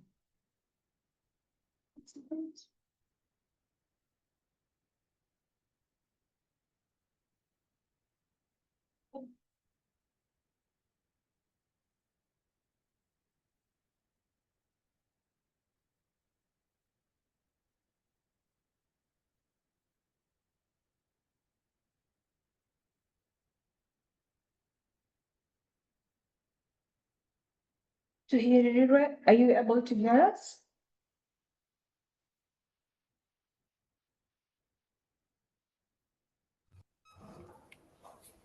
Yes, I can hear you. Hello, are you able to hear me well?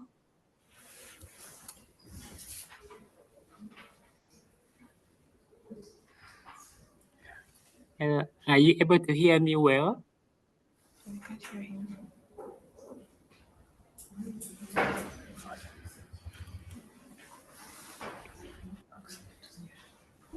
Yes, accept.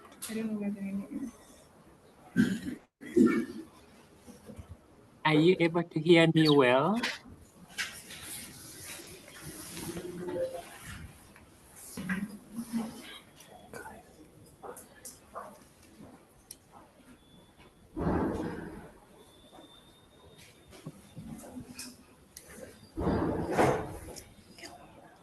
Happening.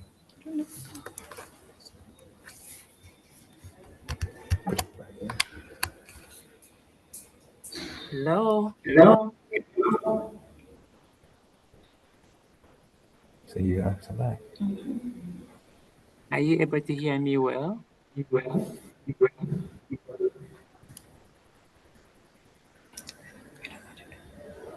Share, yeah. Yes.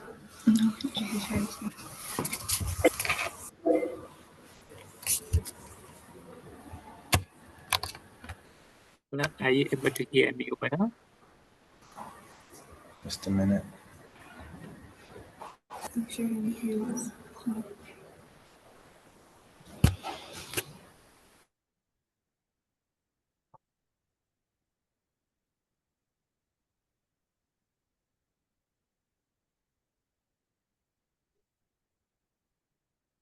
Solution or we have a solution?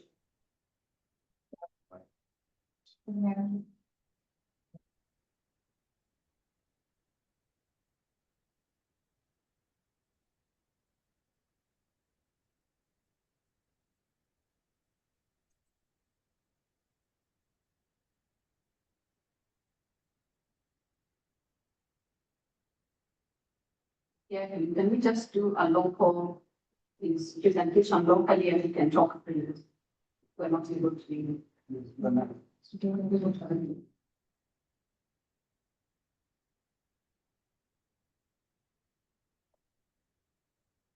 Hello, are you able to hear me well?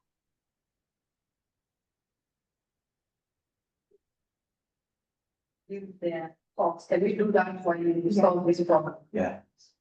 Is Katie ready to talk about the prevention education program? But just speak up, take a break from this while we do that this out. KDC. Sounds. Can you start first? This is ready. Okay, I guess we're going to have a talk from Kenya Development Corporation. Then Hello, are you able to hear me well?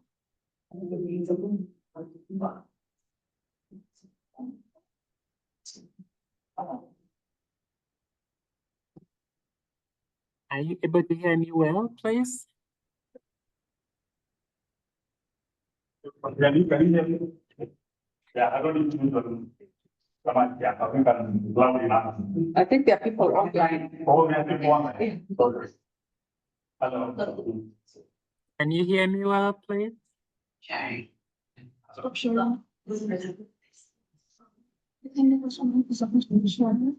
Okay, good morning. My name is John Lomo from KDC. KDC stands for Kenya Development Corporation. Who have ever heard about KDC? Okay, a few people. Oh, so I'll tell you about KDC. But before we go to my talk, we are also on social media, and we are on X. Our handle is KDC_KE.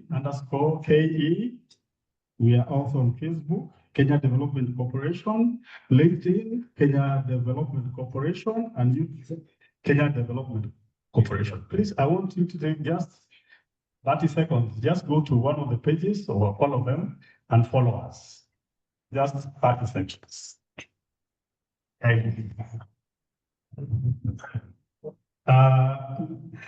On X, we are KDC_KE. Then we have Facebook, LinkedIn, and YouTube. It's Kenya Development Corporation.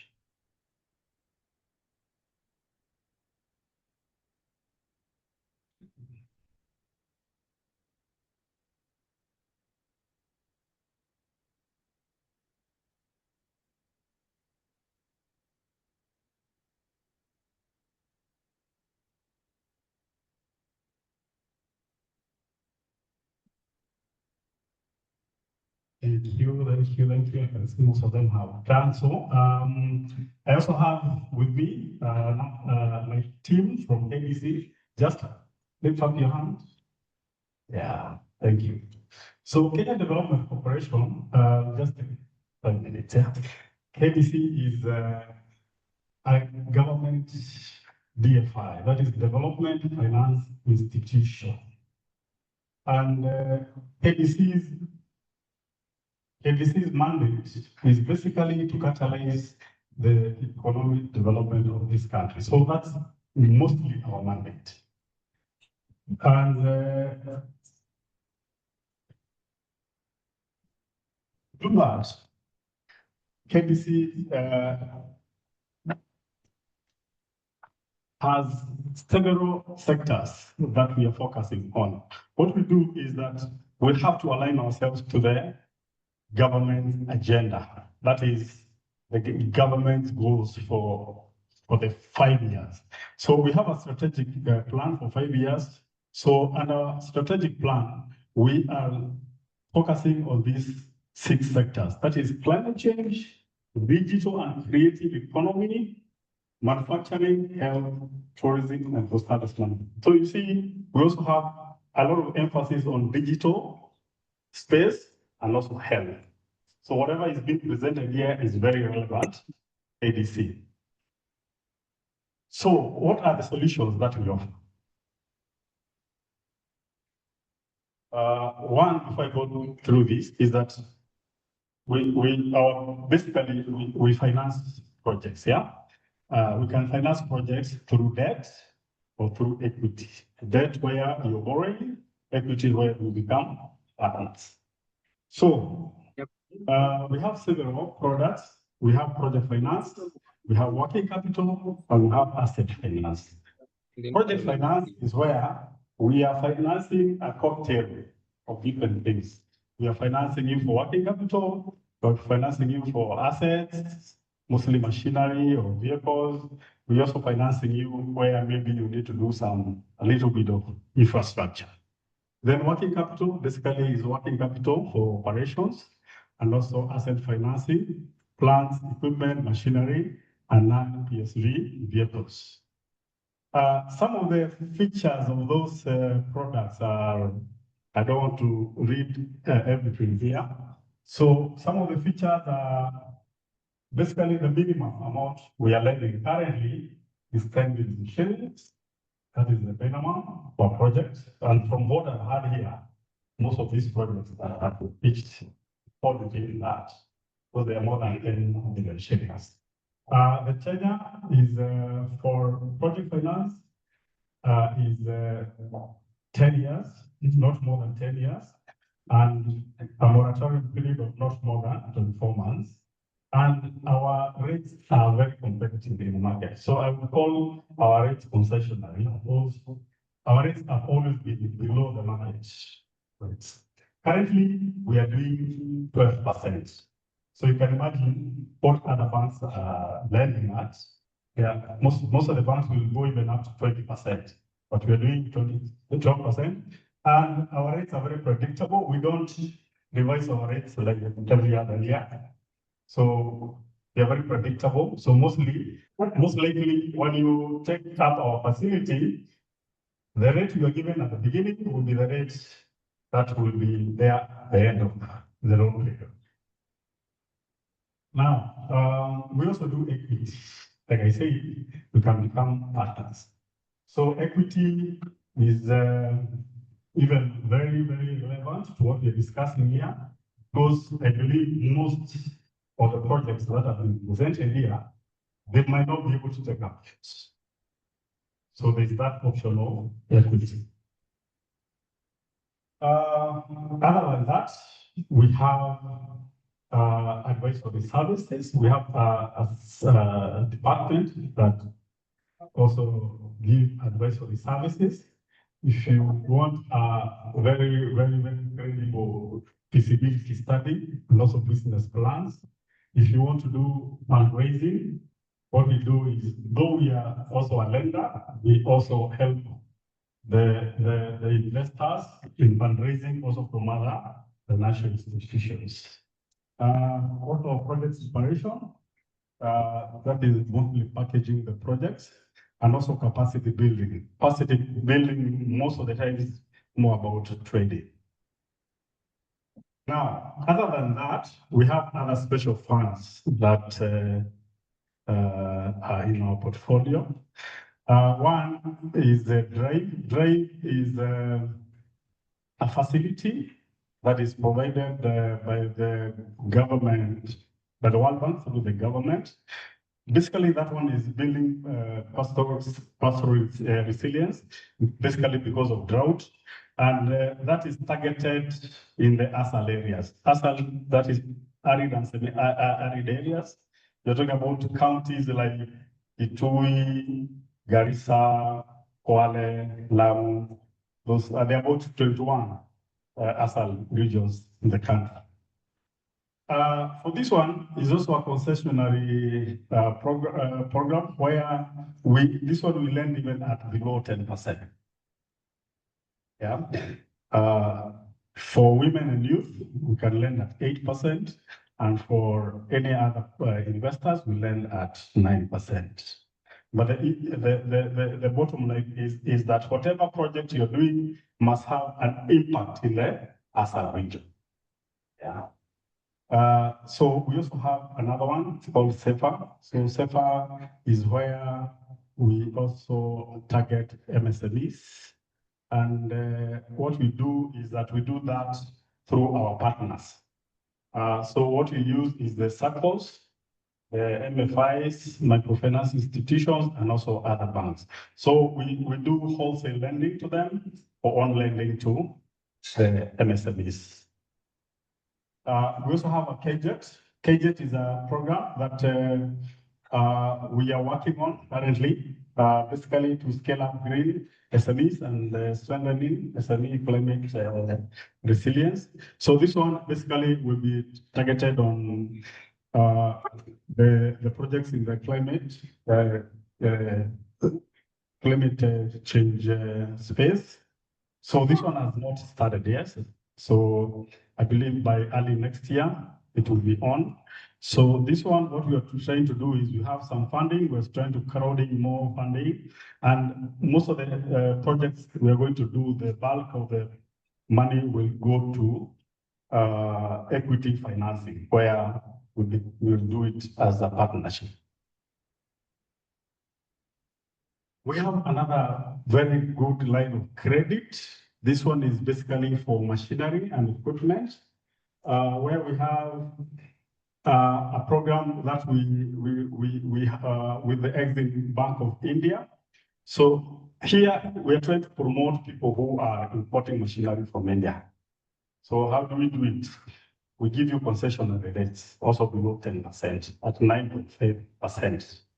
And it is tax-free. So when the machinery come here, you don't pay any tax. Yeah. So this one basically now is targeting those people who want to import machinery from India. So we have very many partners, Exim Bank of India, our Ministry of Investment, Trade and Industry, we are under that ministry. Saudi Exim Bank, African Fund, the World Bank, Kenya Association of Manufacturers, KNINVEST, NCA, all those. So if you want to get us, we are at Uchumi House. Uchumi House comes to 17th floor. Uchumi House is along Aga Khan Walk. And you can get us there. These are our contacts. We also have a website, www.kdc.go.ke.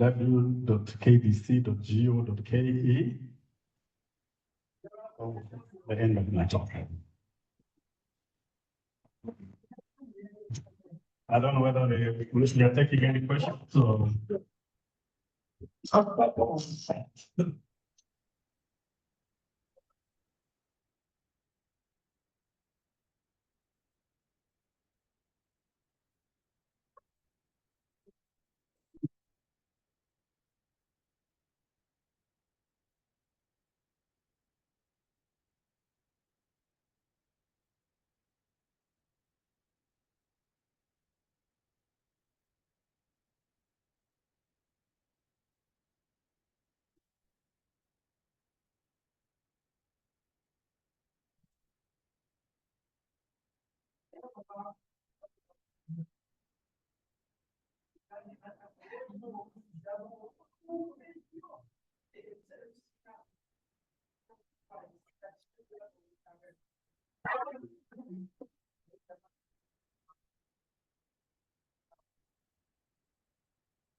Hello, can you hear me well?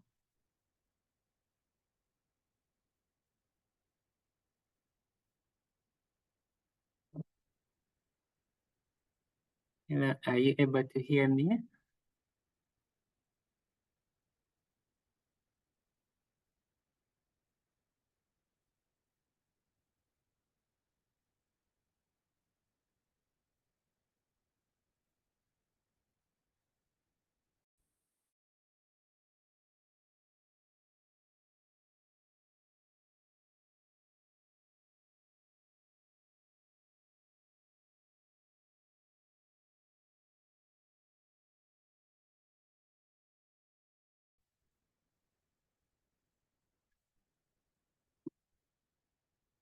Hello, can you hear me well, please?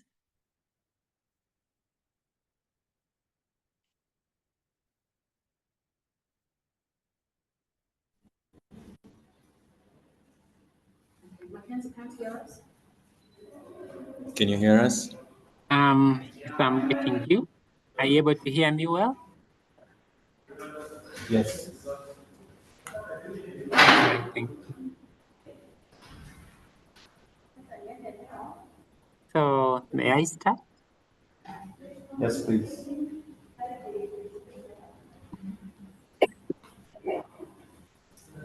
All right, thank you. Hello, everyone.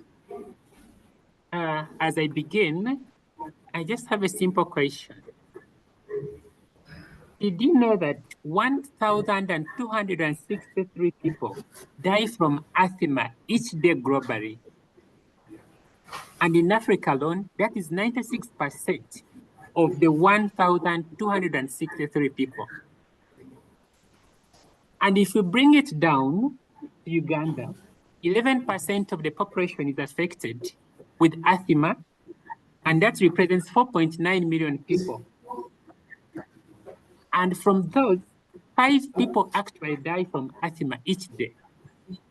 Taking a case of Kenya, 7.5% of Kenyans are actually affected with asthma, and 6 people die of asthma in Kenya every day. So that means we have a silent killer. So ladies and gentlemen, my name is Mackenzie, and I'm from HealthTech Smart Nebulizer, located at HealthTech Uganda Bara University. So imagine struggling to breathe. Every second feels like a lifetime.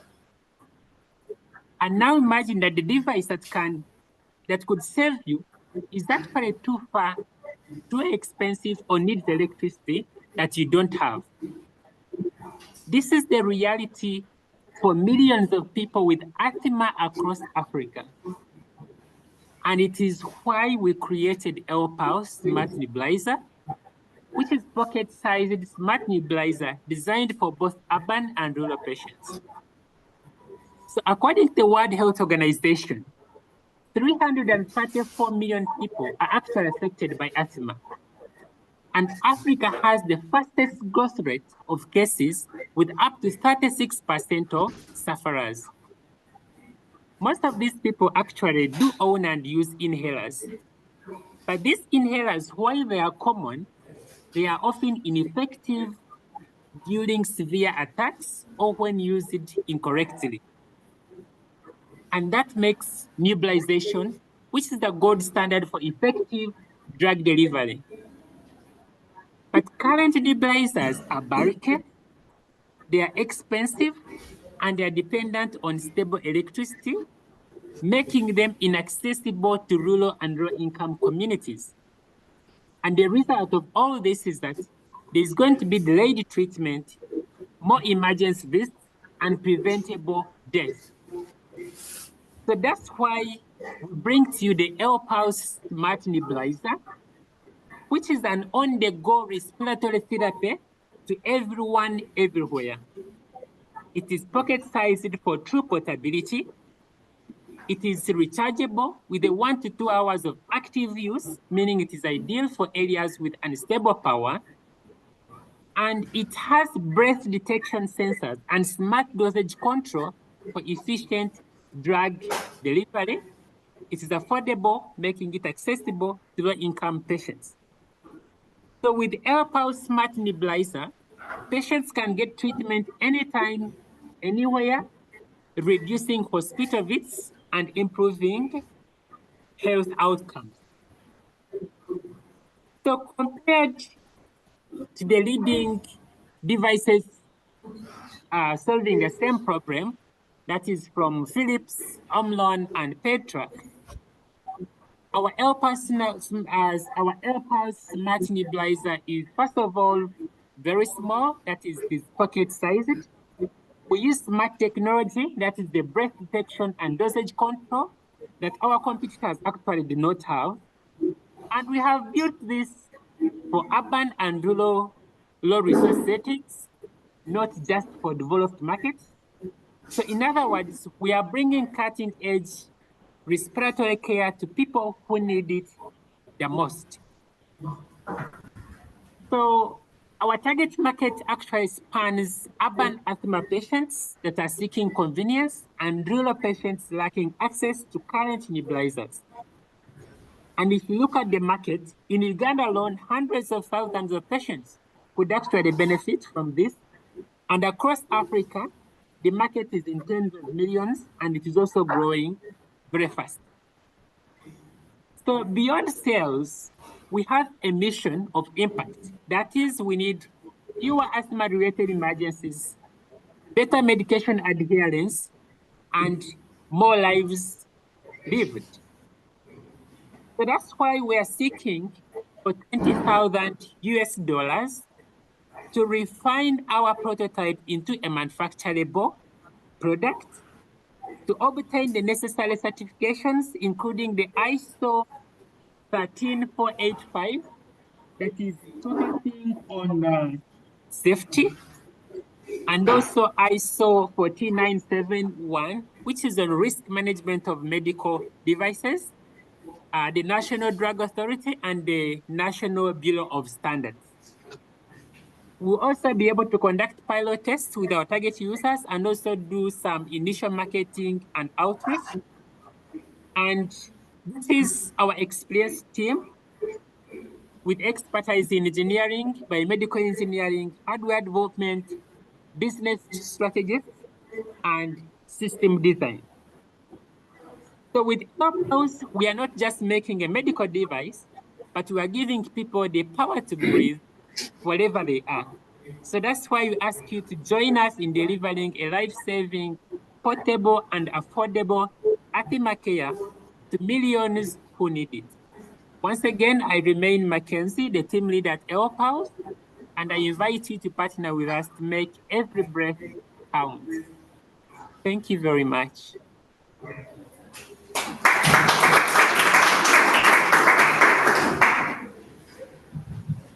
Questions for Mackenzie? Hi, Mackenzie. Thank you for the presentation. This is Elizabeth. So I have two questions. How are you going to distribute the nebulizers? Yeah, what will be your distribution channel, or what is your distribution channel? And then number two, how did you carry out the user research rather? Do I have to have an attack and then you pilot with that, or how was the user research done, and what were the major outcomes or information you got from that? All right, can I answer that? Yes, please. All right, so when you go to distribution, first of all, we are looking at partnerships.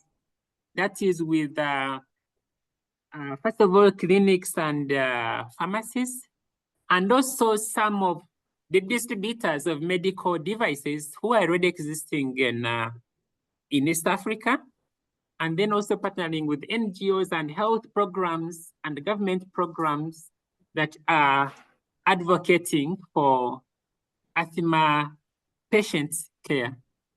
So the distribution is through the already established entities that are into medical devices, but also partnering with those other NGOs and health programs. And then for users, testing and being able to track our outcomes, we are going to partner with clinics where most of these patients are always going, because there is always a track record of how many patients of asthma attacks are visiting specific units. So we're going to partner with them, distribute these smart nebulizers, and then we are going to carry out sort of a study for a specific period of time to see, after distributing these nebulizers, how many times are these people now coming, maybe per month or per week, compared to when our smart nebulizers were actually not there. Because they already have a record of that now, but now when we introduce in smart nebulizers, we again keep on tracking and see what is the change. Has the frequency actually reduced? So that is how we're going to track the outcomes of our or our impact of the nebulizer. Thank you. Okay, Mackenzie, I'm Daniel from ABC. One question for you.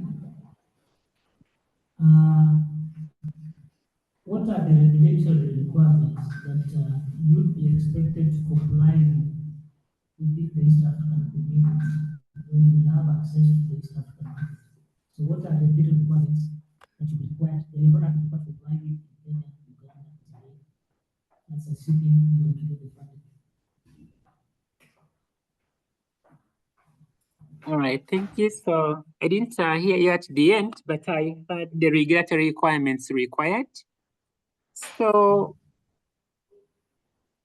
one of the requirements is, the major one is we need to be approved, or we need to be conforming to the International Standards Organization standards, that is the ISO certifications for medical devices. One of them is on is the ISO 13485 that I talked about, which is on quality management systems. So we need to be able to make sure we adhere or our device conforms to the quality standards for medical devices. So we need to get that ISO certification. And then also the ISO 14971 for risk management throughout the device's life cycle. But you also require approvals from the National Drug Authority. For Uganda, we have NDA. I'm not sure in Kenya, but the NDA is in charge of all medical devices. It has to give a certification. And then the Uganda National Bureau of Standards also must get a certification to make sure that the device actually conforms with all the necessary standards. It is safe to the people. And also a number of tests to be done on the device to make sure most of the things are actually on the safety of the device to be able to get these certifications.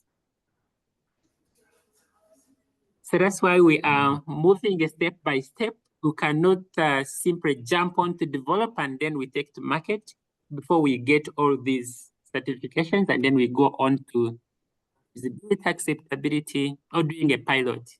We need to have attained all those. Thank you. One question from me. It's around your addressable market. Is it people with more acute issues, or you're anticipating people that are using inhalers will not transition to this option? High income, how are you looking at your addressable market?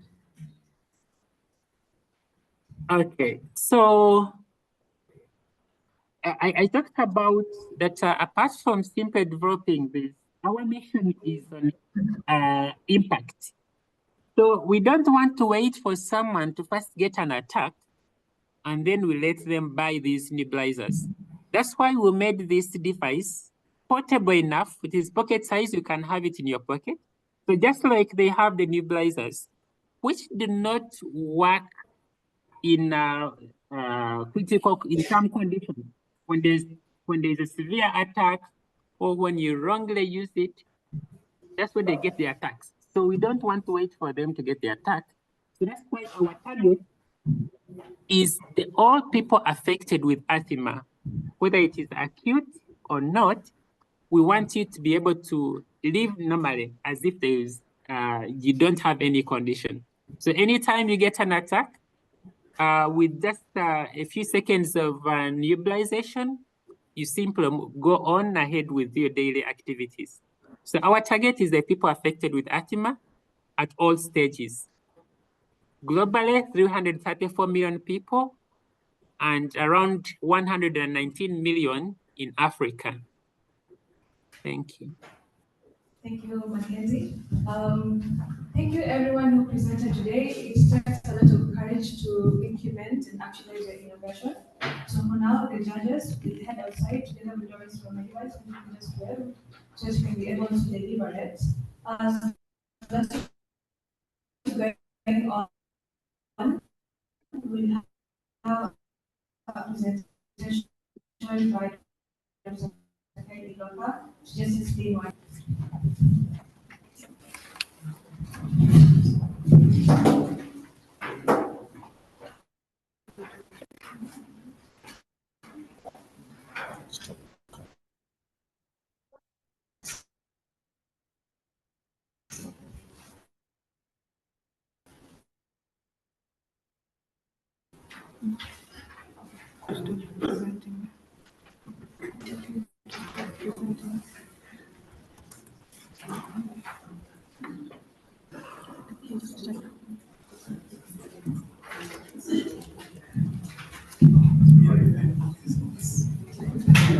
Hello everyone.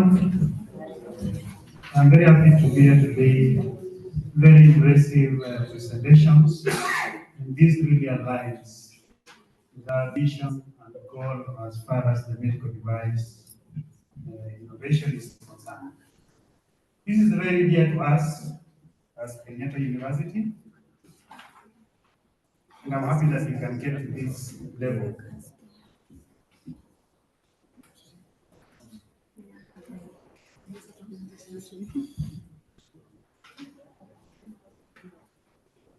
Let's get on the screen.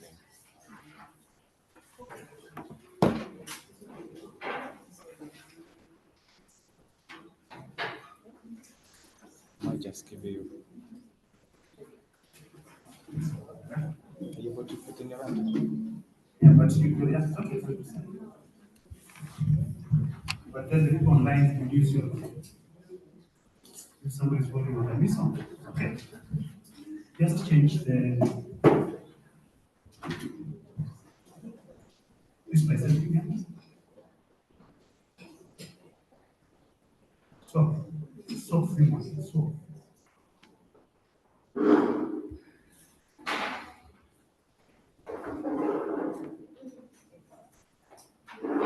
you want to have the main screen.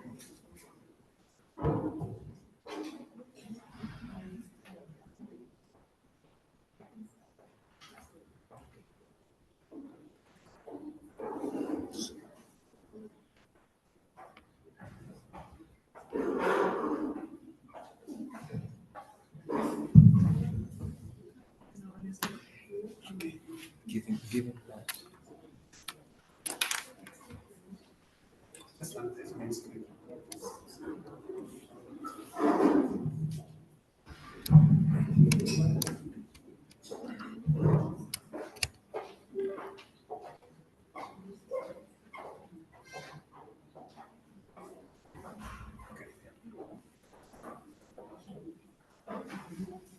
And we just want to mention more.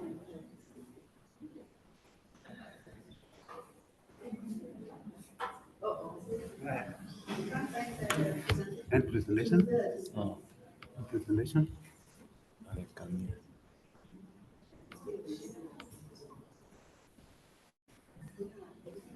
Okay. Okay. Yeah, so the thing is about medical device innovation, and it's an MSc program in biomedical engineering, the focus on medical device innovation. This is very key to us, it's the main reason why we are here. So I'm Kenny Loka, I'm a faculty member in Kenyatta University, and I'm a co-principal investigator in medical device, in invention education, which is really leading to what we have here. So this being done in Kenyatta University, and just a small history of Kenyatta University, it was founded actually immediately after independence.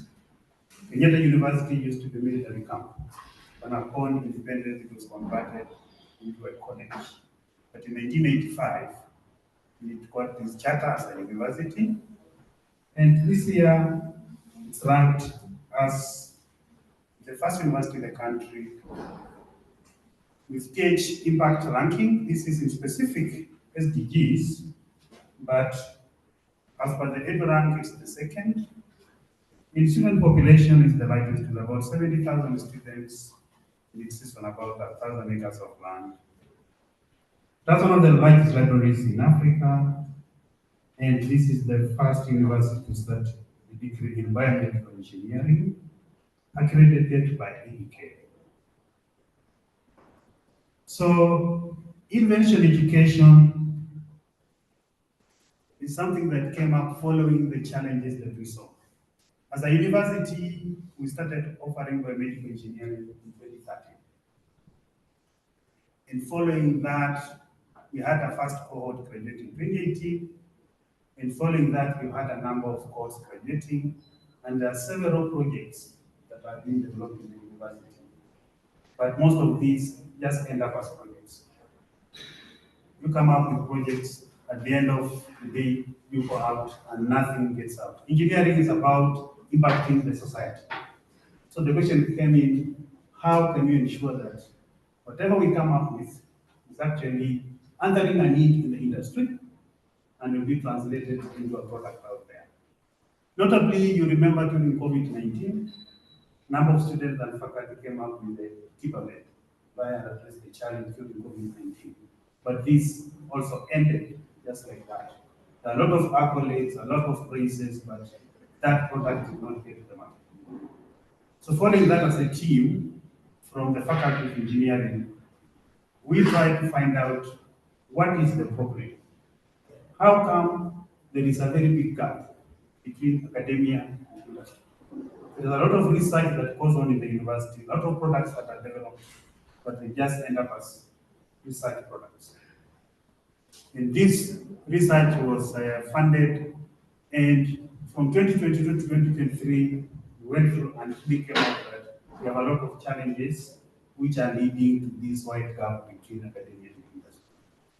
And to address that, we were to come up with a program that was to help us, whereby how can we engage with the industry?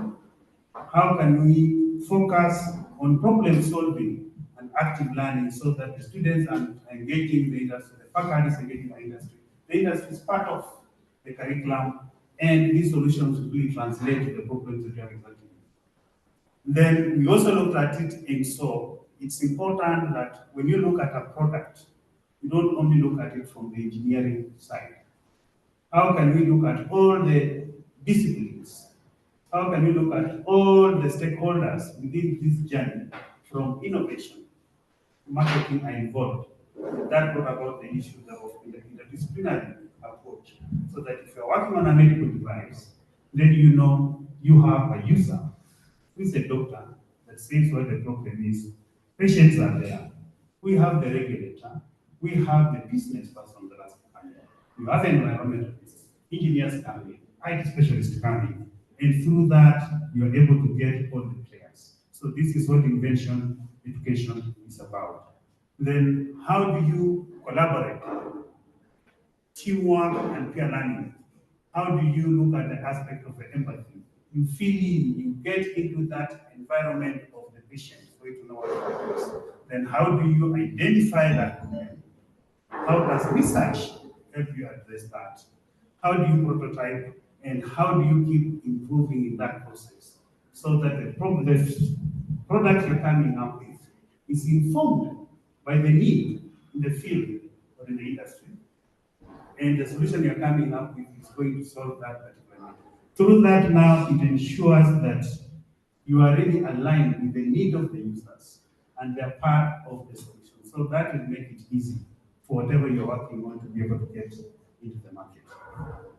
So one of the ways through which this research had to address this challenge was to come up with a program in biomedical engineering.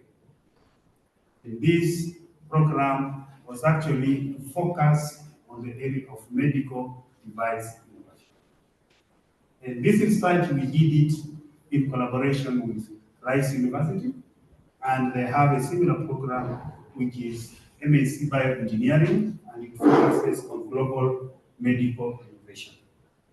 So we looked at this university and many others that we benchmarked with because of their level of quality education that are coming up, level of innovations, and the number of products that are coming from there. So amongst these that I've indicated there, some of the top universities that we benchmarked with for us to come up with this program. And the first one, which focuses on invention education, and this biomedical engineering program is funded by the Lemelson Foundation, whom we are working with to ensure that it all goes through. So how is this program packaged and how different is it from other programs? The main focus of this is where it's focusing on need push innovation as opposed to technology-driven innovation. Need pull is whereby you don't come up with a product, then you're trying to see where it will fit. And this is the approach that you can have in where people come up with products, then you try to get to the market and convince the market that I've come up with this and it will solve your problem this way. So it becomes very hard as a seller. But the need pull is whereby you immerse yourself in the environment. Through that, you are able to identify the pain points and the challenges. involving the environment of such that you're working with. For instance, if you go to the hospital, then you immerse yourself. You go to a department, observe when the care is being given. And through that, you're able to see the challenges that are there. You're also able to interact with the users. So the challenges that you're seeing, it's understood by the users. So any solutions that you're coming up with, they are part of it. And they're solving that problem that you all see. So after you have the knowledge, you've immersed yourself, then the prototype that you're coming up with is informed by what you saw and a part of the process. Then the industry is engaged right from the immersion stage where you're starting that up to the final point where you're prototyping. And by so doing, then at the end of the day, it will be very easy for you to sell this product. So this is how the medical device innovation approach is coming in.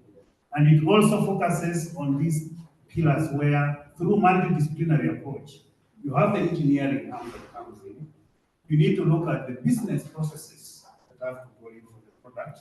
You also need to see the solutions that you bring in. So the users from medicine are in, the engineering part is in, and the business processes are equally in. And through that, you also look at what their regulatory environment that you need to navigate, what are the hurdles that you need to build, what are the processes that you need to follow. So by the end of the day, then you get the product coming out quite successfully. So those three arms are divided from clinical immersion and in-service immersion. Then the real needs are identified through the health system or the industry.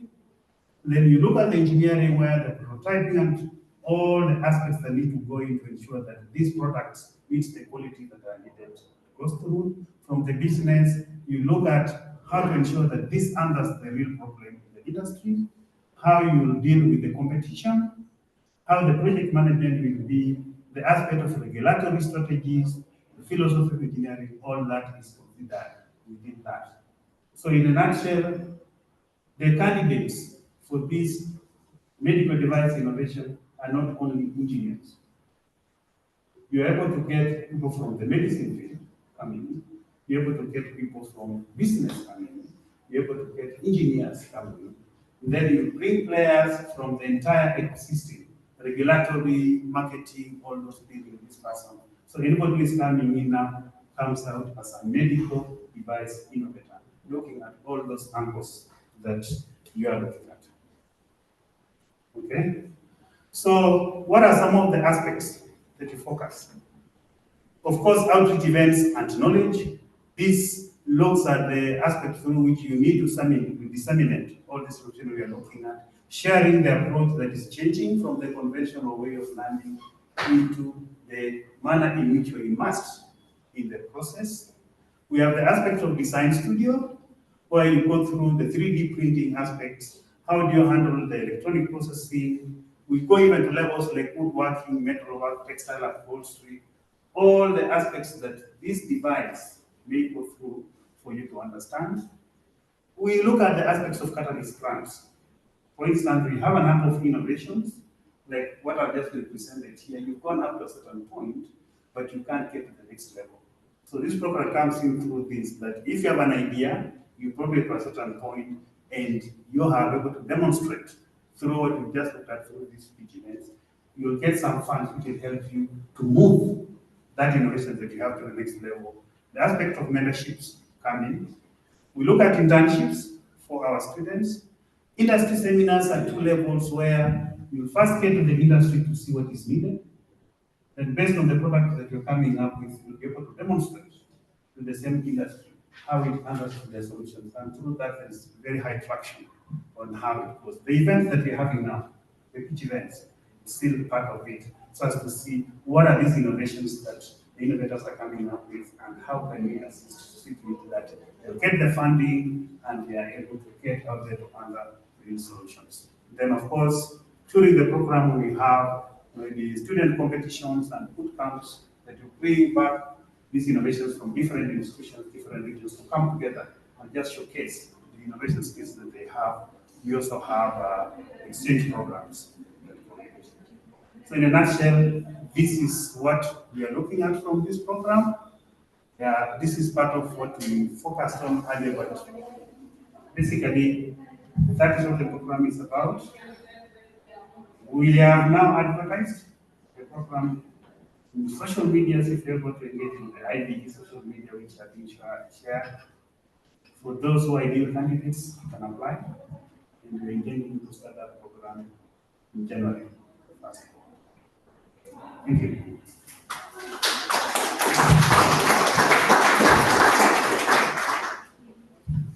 Any questions?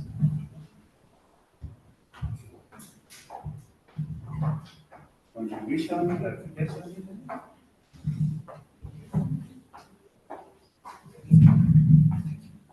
Thank you for your presentation. As we wait for the judges to come out with their announcements, I will share a QR code where you can be able to give your feedback on how the event goes.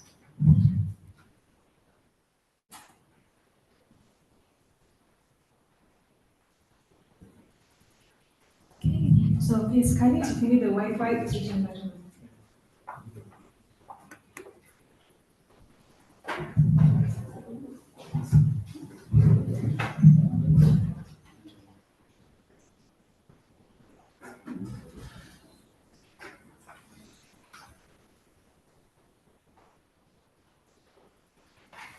In the meantime, feel free to enjoy some snacks and interaction.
And I think it's easy to that.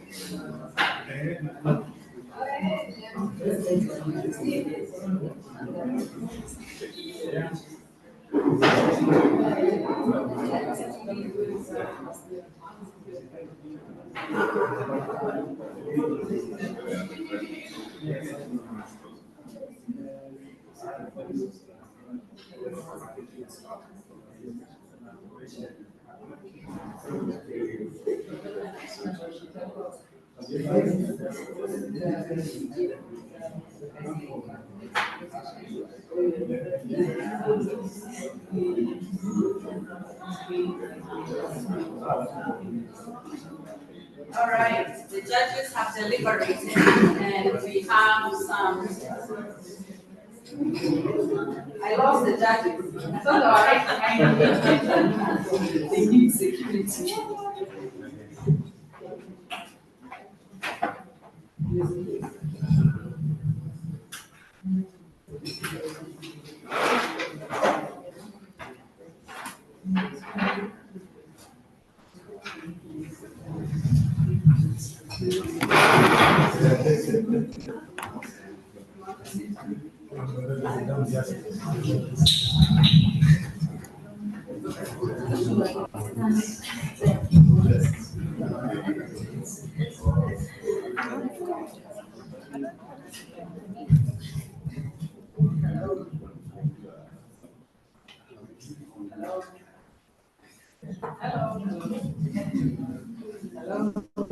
Hello.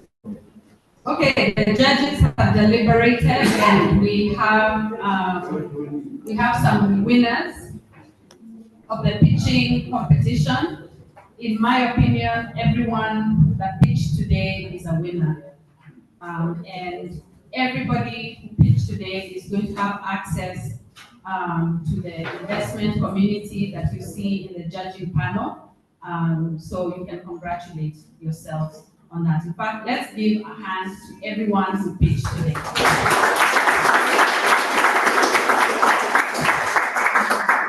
Okay, over to you, Daniel, from KBC. Okay, thank you. So just before I read out the names of the top three, it's important to take you through the criteria that was used in judging your innovation. Now, the first criteria we looked at was the need identification, and we need to stress that most of you had a bit of some weakness here in terms of problem identification. So when you are identifying a problem, you start from a global problem. Is this problem facing the society? The next stage you go to is, are there solutions, current solutions addressing that problem? Then you ask yourself, if there are solutions addressing that problem, are those solutions comprehensive or are there gaps? Now your innovation should be targeting the gaps. And maybe as you work around your innovations, you need to clearly identify the problem before you start your innovation, because that is what drives the innovation. Then we have technology in terms of innovation and uniqueness. So how unique is your solution compared to what is in the market? Does it have any competitive advantage? Yeah. Then the other one is the market size, because you're not doing this thing as a hobby, you are doing it to commercialize it. So have you thought about the market? What is the size of the market? What does it look like? What are the challenges? How will you access it? How will you penetrate the market? Regulatory progress and quality systems. Now, we operate in a regulated world, so you're not just going to come up with your innovation and then hit the market like that. You have to pass through regulators, and that is why we were keen on checking if you are aware about the regulatory requirements that you will be required to comply with. We also have the business model and sustainability. That's how you will make your money. How does that innovation make money? How do you want to make money from that innovation? And lastly, we assess the social impact. What is the social impact of your innovation? Now, that is the criteria. Most of you, all the innovations were okay, but there must be the best one, there must be the second runners-up, and like that. But generally, all of you scored very well. So now, the gist of the matter. So at number 3, according to the judges, at number 3 was Uzima.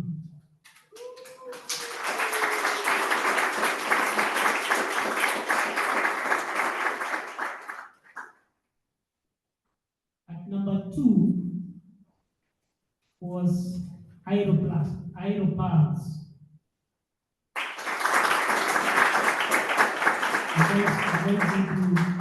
Nebulizer. I must say that one of my children is asthmatic, and I know what problems come with this thing. And when he came up with a solution that can actually help to deal with this problem in a remote area, then I think that was quite a good problem identification. If you have somebody, somebody who is asthmatic, when the attack comes and you are in a rural setup, you really have to rush to the hospital.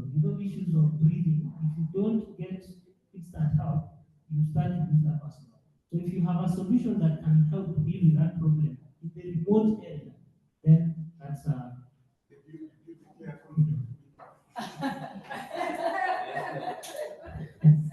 No, I used my experience to judge. It's not a conflict of interest. A conflict of interest would be if now they will be giving it for free and not giving it for free. Then, at number 1, Are you ready? At number 1 is Afya Dynamics.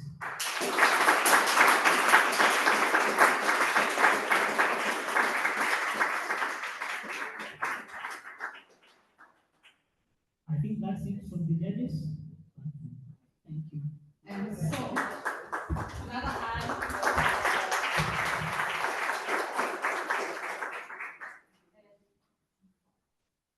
So you might be asking yourself, so what do these people actually win, other than the fact that really they are now on the radar for all these people who they can now have additional meetings and conversations with.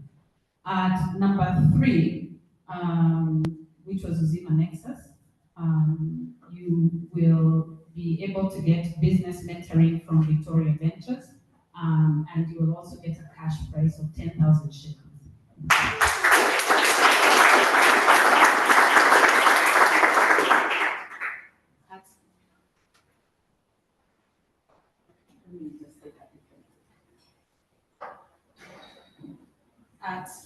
At number 2, Aeropulse. Guess I should look this way.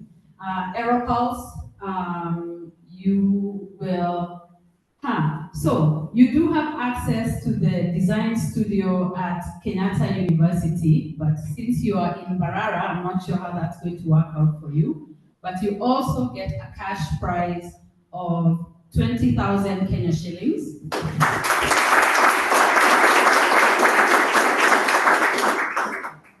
And for number 1, and also business mentorship from Victoria Ventures. And number 1, you get the business mentorship from Victoria Ventures, and you also get a cash prize of 40,000 initially.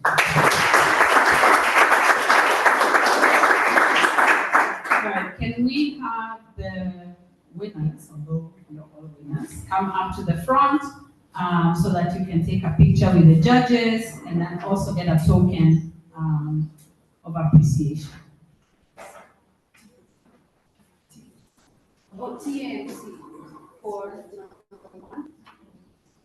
Okay, we also have from Invention Education a free ticket to the Transforming Africa MedTech Conference, which is coming up towards the end of this month. That will go to the number 1.